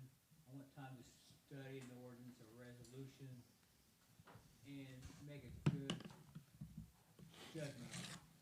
And getting the day before the day of the council meeting may not be ample time to make that call. And that's certainly understandable. It really is. Here's an example of what occurred this time. After I sent the financial documents out to the council, when Shirley got them to us on Tuesday, I believe, the mayor and I reviewed those, and there were some corrections that needed to be made. And so it wasn't until this mid-morning that she got that information back to us. So that's But the those reason it's- financials were sent out to everybody at the same time. Yes. Yeah, so everybody had an opportunity to look at them. So it sounds like we have an issue with the timing at which information actually becomes available. Would it be sufficient that, can we target specifically for resolutions and ordinances that we maybe make an attempt to get those out ahead of time? I mean, I know sometimes that can be difficult. That's the point. Yeah, but I mean, as far as they come available, some things may be available a week ahead of time or 2 or 3 days ahead of time. Some things I'm certain are going to come in, right at the wire. But rather than compiling everything when it comes to resolutions and ordinances, Will, does it seem sensible to you that if it can be sent out earlier, those items would be? Yeah, we can get them out, if we get one or two, and if you have one to look at the day before, that's doable. But you get a whole packet, like for last week May 5th, we got 37 pages to read from May 6th. And the mayor says, I hope everybody read this. You give us less than 24 hours, be ready for the meeting. Is that reasonable? No. I think any of us that get this information, if we don't understand it or we have questions about it, we can always postpone it to the next meeting. And we do that all the time. So, everything that we got here, I got it before, Saturday, I guess. Except for the financials, but We everything got else that the we talked financials about. on this one, we got it early. Well, yeah, but financials is not what we're talking about. We're talking about ordinances and making changes to. And I'll tell you, So we do get that ahead of time. and when we're working on grant applications and everything, I'll tell you deadlines just, it's like, okay, we're going to have to pass all these resolutions and everything has to be in place, and we'll send you the form, or what do you call it, On the Can- applications? yeah. Well, no, they send us sample resolutions. Oh, yes. And they'll send them to us the day of the meeting, or, and we'll get you a sample. We'll get you the wording. Well, Sometimes I have to remind them. we have it on the agenda because they told us we're going to have to do it. but they don't get us the stuff until the deadline. Now, these are not things that we come up with. That's what happened at the May 5th meeting. That was because there were all kinds of stuff we had to have in place in order to qualify for the grant. And so it's like, you get all this stuff. If we got it early, we'd send it out early. But something requiring CD to get us stuff 96 hours ahead of time is unreasonable. If we can commit to getting things to you as quickly as we can, and I think CD is pretty darn good at that. He lets people know what's going on. Yeah, and if there's something that you just don't feel comfortable with, we postpone more than one thing. We postpone stuff all the time. That's understandable. I mean, if he gets it to us as quickly as possible, if we're not comfortable with it, then I'm good with postponing till next meeting. All right. Well, this is for discussion only anyway, so let's move along. Number 17, consider discussion that any city committees and personal needs are approved by city council. CD gave me, pointed this out that was in this is put out by TML. It's called City Hall. And it basically goes over everybody's responsibilities, duties, and authorities. And on page 23, it says, appointed under roles and responsibility of the officers, and this is under Office of Mayor. Appointed powers represent another area in which the mayor's powers are often outrank those of council members, especially in mayor-council cities, where the mayor is authorized to appoint department heads and advisory board members. I'm not sure exactly what you're coming from, or where you're coming from, Will, on your, I'll tell you what I'm coming from. Sure. And I'm gonna be very honest. Okay. I was very dissatisfied with the performance of our last committee in picking an engineer. And it really bothered me when they didn't do evaluations. Perception is reality. And when we came out of executive meeting, and the engineer was from LJA was here, it looked like it was predetermined. And that bothered me. So, I mean, the mayor can make recommendations, she can make committees. I'm just saying that that's the perception I got, and I was dissatisfied with the whole process of that committee and that performance. Hey, Will, as a way to shore that up, what if when committees are assembled to make decisions like that, is it The committee was not a decision-making committee. The Well, committee in this instance made a recommendation. right to make a recommendation or inform, but so that council can make a decision? Does it seem sensible that council is tasked with setting up the deliverables from the committee?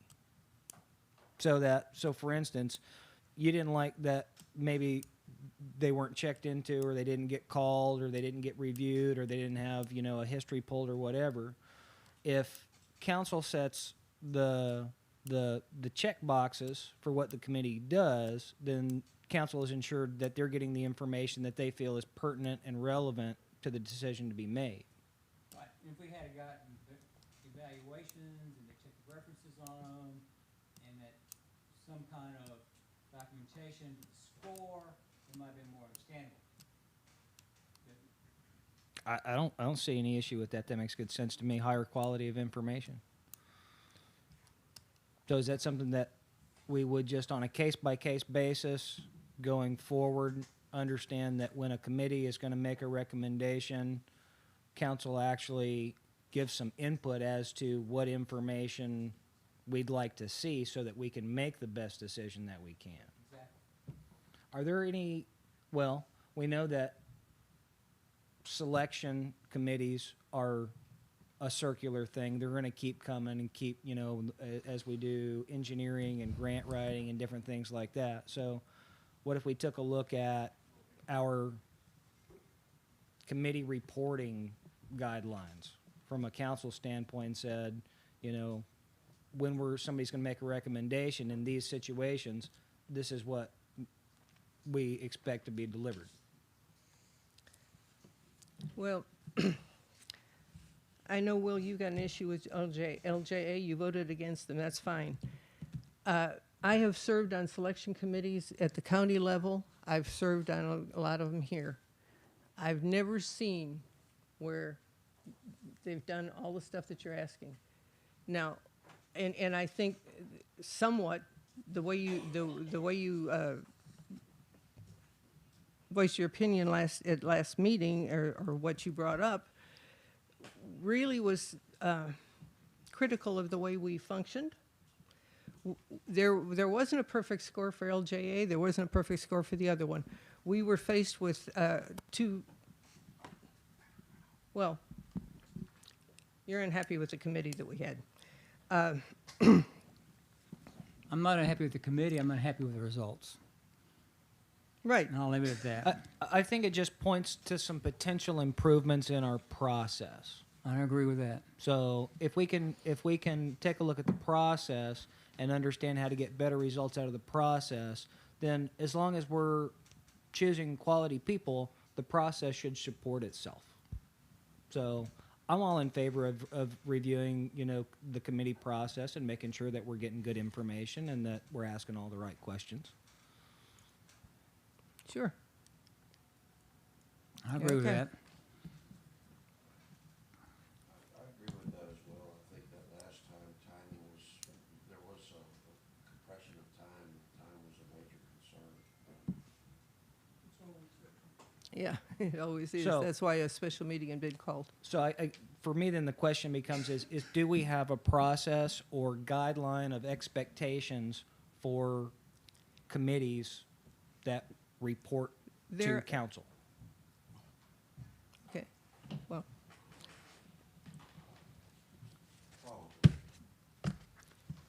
Committee member responsibilities list. okay, there's, CD, there's pretty much a guideline for selection committees to operate under. Yeah, either GLO or TDA, Yeah, there's instructions, there's guidelines set, I mean, But- I'm but not our- sure what, No, yes. I'm talking about our When- own when- in-house policy for when we appoint people to a committee. Well, what- if they're what doing things- what the guidelines are for an if GLO requests, that we have to go through a selection process according to their guidelines, Mhm. is that not sufficient? Well, it Do we depends. follow the guidelines of GLO, or if it's TDA, or if it's whoever we're operating under? Well, if the guideline is that you must score each, company, and we score the company, then we've met all those criteria. Right. But if our own internal process is, in order to score a company, you must do these 3 things or ask these 4 questions, then that builds a more robust process for us that delivers better quality of information. But if the score is, that, and we pull a number out of how we feel or out of personal relationships in the past, or we don't do our due diligence to examine, newcomers, we may be missing out on opportunities. Right. Or we may not be looking closely enough, and it's happened in the past where we didn't look closely enough at organizations. Right. And so I think strengthening the process by looking at what we task our committees with makes good, healthy sense for the community. Good, And I agree with that. okay. This is for discussion only. According, what was done was, this was it was cut and pasted into the agenda, and so it's actually for discussion. If someone would like to come up with something that we can take an action on at next meeting, that would be fine, and we can put it on the agenda. I'll take the floor. I took the liberty of calling Dave Luther on this because we've talked to the community at large about this item before. We are talking about the discussion for tax exemption for over 65. Yeah, I haven't read it yet, but Oh, I'm sorry. go for it. I'm sorry. I thought you were already opening the floor, Mayor. Well, I'm there, consider for discussion action exemption for over 65 tax exemption. We talked about that last November. Well, and I think it's a perfect time because we set our tax rate in September. And so this gives us time to address this, to look at the And plan. ramifications of this. I think it's a great idea. We talked about it last year, and thank you, Will, for putting it on the agenda. Would you Mayor Matt. Yes, you may. I made the recommendation out loud last November, and so I'm glad that my feet are being held to the coals on this now. I went ahead and called Dave Luther and asked him if he could cross-reference the county database for folks that receive an over 65 exemption that fall within the city limits of Ivanhoe, but they receive the exemption at the county level. There's about 200 and I believe 23, don't quote me on that exact number, of properties that qualify. The total value of those properties comes in at just at $2.3 million. So if we look at the tax revenue implications of if we matched what the, and that's matching the county's discount, which I believe is 11,400 or so. State allows you to go as low as 3,000. Well, and I think your Right. figures, unless you got the figures immediate, just, I got them With- yesterday. okay. Yeah. So now the county gives an 11,400 or 800 discount. So just as an example of the ramifications, the revenue loss on that operating income for the city comes out at about $17,250. If we gave that same level of break for the people who qualify based on the database as it exists today. So I think between now and when we get to setting tax rates, we'll be able to see how those numbers impact, how increases and decreases in property values, and of course, what is now no longer called the effective tax rate or the no new tax rate, whatever that may be, we can take a look at what the potentiality is of supporting our elder residents, because a lot of folks out here are the folks that this community was built on, and I don't think that it's too much to ask to consider how we can better support them. Yeah, I don't think that's a question. I think we're all in favor of looking into this. So would you mind doing something? I'll head that one up. Okay. Thank you, David. I appreciate Yes, that. ma'am. Number 19, we're going to be going into closed session on, along with number 21. So we're going to go ahead and look at financial report.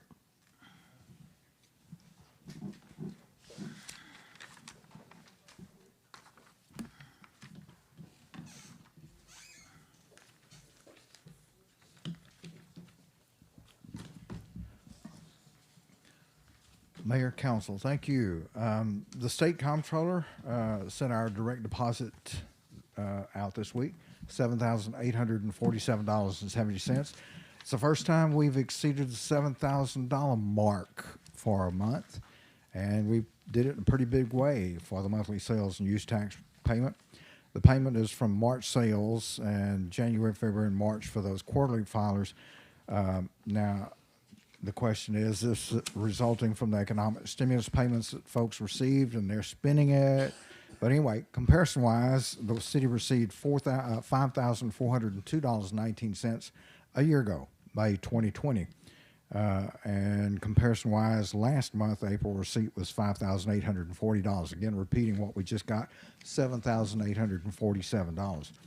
Now, if only we could get close to Woodville, their receipt for May totaled $139,819.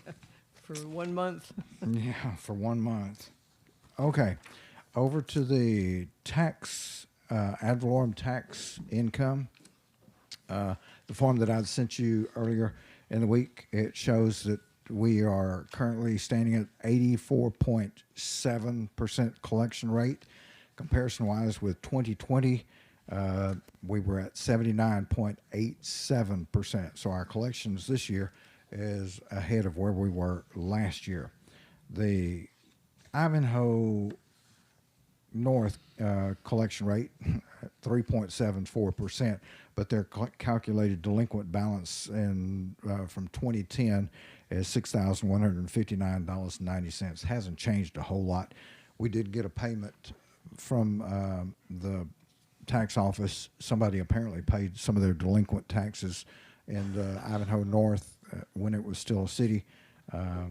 Came in at I didn't write it down. 300. It was $300. Yeah, it was 239 something. Yeah. Our Ivanhoe calculated balance at 100% collection rate for 2020 is $101,432.16. That's what's still owed to us for this current year. Explaining that. Now, if you calculate all the way back to when the city started the ad valorem taxing for all those years back to 2010, because 29 Yeah. we were still farming. It adds up to $303,459.56. That's what we carry on the balance, showing it's owed to us. Let's see.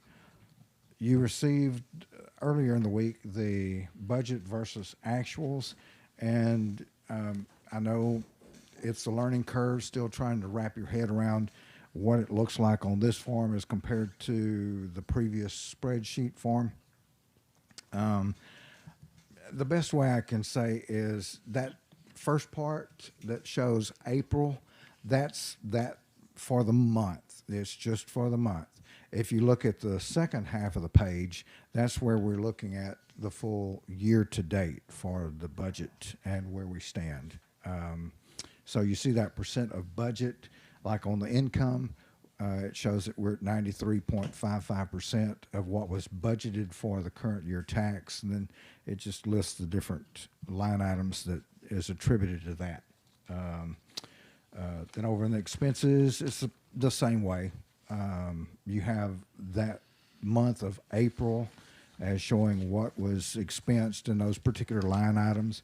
Now, the way that Shirley, the accountant, puts it out, these are our summary figures for that particular line item. It's broken down in the profit and loss, which I didn't print out that because it's several pages, but I did email it to you earlier in the week, showing just how those expenses are broken down. Our sales tax data, as I referred to earlier, our total based on our fiscal year comes out to $52,416. And this form that we get from the Municipal something or another reporting agency, which is a little better than what I get from the state comptroller's office, because I can actually move it into our fiscal year instead of the calendar year. But $52,416 year-to-date collections on sales taxes, and that includes that $7,848 that we collected in May. So it's putting us really, really close now to that $60,547 in total collections that we got last year. Keep supporting the local businesses, folks. Just keep supporting them. There's another portion of the deal, the fund account activity. This is outside of the general fund, which is that multi-page document showing the income and expenses. This is a snapshot of like where Tony Secaly, and I certainly appreciate him coming to visit with the council, especially considering how much he had to do today. But this shows the CDBG Durwood project, and that's now being been closed out. So what you're seeing at the balance of $1,031.36 is what the council authorized to put into that account, so we wouldn't get charged the $10 per month fee. And then it also includes interest that has accrued over the period of time since the council put, I think it was $1,010 into that account. Citizens HHR. Okay, what is that? That's our Harvey fund. I'm sorry, it took me a minute. Harvey Recovery Fund. And that's the amount that we have left in that account. It's reimbursement funds that we received from our public works crew doing work recovering from Hurricane Harvey. So I'm surprised that David hasn't been hollering to get that. He will. The CARES Act funding, this is the $10,943 or $44.06 that is in that account that was sent to us.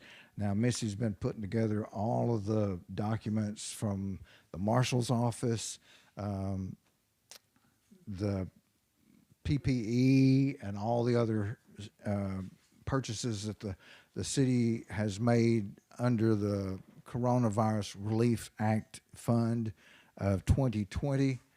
That we'll be seeing, hopefully, our reimbursement. Oh, we also included assistance to the Warren School District. Now, sad to say, but what they submitted to us included for a period of time that was outside what would qualify for being reimbursed. So only a portion of that will we be able to help the Warren School District in recovering some of their funds that they've already expensed. That's our good neighbor working with the Warren School District. I believe the Woodville City Council is working with the Woodville School District. So we opted to go with our neighbors to the south to help out what we could there. Let's see, I don't have the figures, and I don't know if Missy has them memorized off of the top of her head, what we have submitted and that they have reviewed, and it's somewhere around 80,000. They're like on step 7 now, so they're almost to the point of saying, here you go. And that was out of a total of 110,000 or so that we would have been eligible for, but we just didn't have that amount of expenses to turn in for reimbursement. Okay, that's a lot of description on the CARES Act funding. Disaster recovery, that $21,068.87. That goes back to 2015. And yes, as Missy said, we're still working on that. As Mr. Marshall pointed out earlier, a portion of the work that they're doing on Ivanhoe Drive East and Ivanhoe Drive West will actually be funneled through this reimbursement project. So, hopefully we'll be getting some money on that. But we'll be completing our reimbursement request and submitting that. Now, text class, great, what is that one? 4004. Let's see, we got the Bond Street construction, the sinking. Oh, that's our reserve. Thank you, Tommy, our investment officer, on top of it. Thank you, sir. And that's our reserve fund, $108,960. That's what we have for our cushion in case we get to the end of the year and before our ad valorem taxes start coming in, and we are needing some funds over into our general fund, then we'll pull it from that. But then it goes back in there as soon as ad valorems are available. We've only had to do that one time, and that was because we got hit with the fire truck payment right at the end of a fiscal year. And so in order to cover our general operating expenses, then we pulled some money from this account, but then it got put back in there with some interest too. The Bond Street construction, that is kind of low. The mayor just put $25,000, or transferred $25,000 from the bond fund, which is on the next page, over to this, because this is where we actually will be writing checks to cover the engineering, the contractor, what Mr. Marshall and the Public Works crew has already been putting on the road. That's part of that bond construction work. The sinking fund, we made our one payment in March. So what you're seeing there with $106,346.83, that's going towards our second payment that will be due in September. And I believe that's going to be somewhere around $121,000, if I'm not mistaken, out of 35,000 total. We should make that. We're looking good on that. Texas General Fund, as mentioned, that was what we have in there, and it gets pulled over as needed if our balance goes low. But we don't want our Citizen State Bank to go over what we have as far as the federal insurance and also our pledged securities. So if we're getting close to around $370,000 in our general fund, then it gets put over into text class so that we're protected there. Then the text class 2010 bond, that's our $1,245,858.61 remaining in that account. So there you have it. Oh, I want to wrap up with one thing that I encountered, and it's not really on the financial side, but it will save the money, save the city some money, and we can hopefully work with Friends of Ivanhoe, some of the other organizations out here. But it's 1 Million Trees Across Texas program. The Scenic Texas folks have said, we found a seedling nursery in East Texas that's willing to donate tree seedlings, no cost to city or other government entities if you will plant them. And so I'm just letting the council know that we're going to proceed along to see about getting chinky pin oaks, Monterey oaks, red oaks, honey locust, Chinese pistache, or cedar elm that we can plant around. And they really prefer it along streets to beautify the city. Well, I'm thinking we could use some, because these are deciduous trees and they lose their leaves in the winter, something around maybe here. And as some of these pine trees get hit by lightning or something, it will be a replacement for those. I'm not saying that will happen, but I do have a big concern we have when we have some heavy winds that these tall pines may do some damage. So that's my report, and it's a long one, I'm sorry. Thank you, CD. Thanks, CD. Any questions? No. Thank you.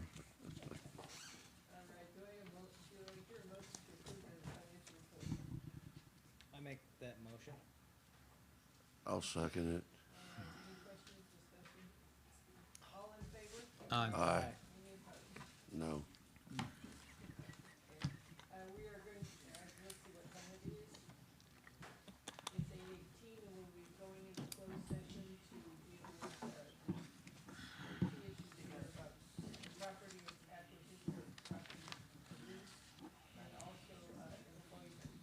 And both of those things to be dealt with in closed session. So we shall be back as quickly as possible. I think our batteries are running down.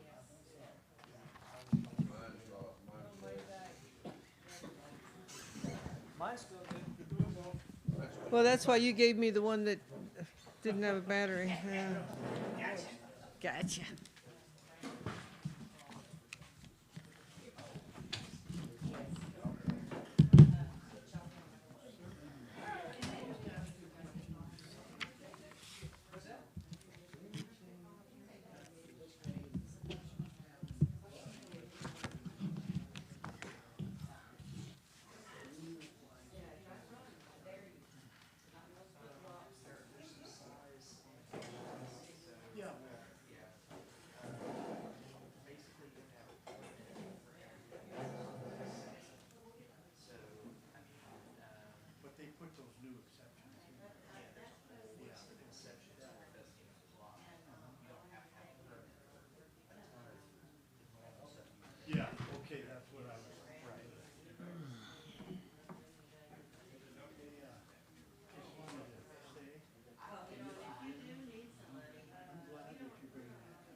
I'd like to call the meeting back into session at 8:48 p.m.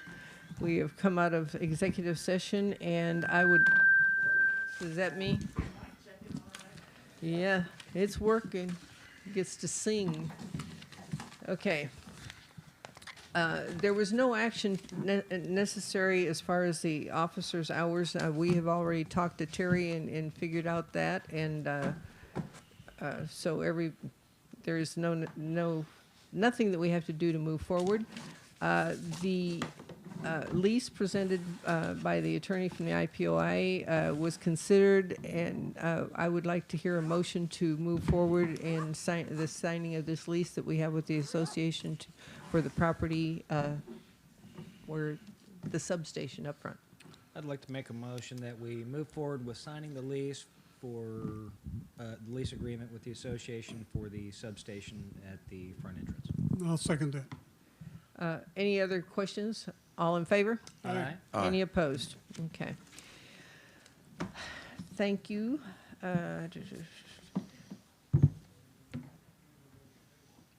Are there any communications from the audience that have come in during this meeting? Okay, I guess there's one communication from the audience sitting in the back in the, okay, Terry? I'm sorry, I forgot to put about the park dedication. Oh, okay. I'll let him talk first. Oh, that's right. Yeah. Okay. No, go ahead. Could I ask Marion to come up and explain what the park dedication is going to be about? Would that be okay? I wish I'd announced that earlier so that more people, I hope we didn't lose everybody, but Yes, it's going to be June 9th at 6 o'clock, which is Chuck's birthday, correct? Right. Yeah. And so we're going to have the plaque. Randy's working on a pole to mount the plaque on. And the family is going to have the lanterns that they're going to release. Oh, yeah, I love those things, those Chinese lanterns. Yeah, that they're going to release after the dedication. Yeah. So we would like everybody to come out on June 9th at 6 o'clock, please. And it's Charmaine South, It's which the is on park the right corner across the of dam. Charmaine South and Camelot, will be dedicated to Chuck Marshall. Thank you, Marion. Okay, are there any council comments? There being none. Oh, Carl had a comment. Carl, did you? Yeah. I'm sorry. It does say. All right, come to the, is yeah, it microphone. okay for me to comment on the council business of today? We have 2 times, Agenda items and other items. and other items. Okay, please give your name and address. My name's Carl Minch, 540 Galahad Loop. In the discussion on businesses in residential areas, I've dealt with this as a 20-year Civic Association president in Houston. Businesses that have employees have parking issues, if they have customers who visit on site. Both of those criteria mean they impact their neighbors and the community. And a person, just one person, not seeing customers at their location, you know, I'm all for people operating that kind of business out of their house. But once they start having people visit their house, there's traffic and strange people in the neighborhood, and there's and with employees, the same thing. So when you're thinking about what actually constitutes a business, consider those 2 criterias. Thank And you. that's all I wanted to put in there. Oh, no, the other thing was that I think the idea of a lifetime fee for a sign is a little bit too lenient, maybe 10-year. Okay, thank you, Carl. All right, any council comments? Do I hear a motion to adjourn? I so make that motion. I second it. All in favor? Aye. Thank you.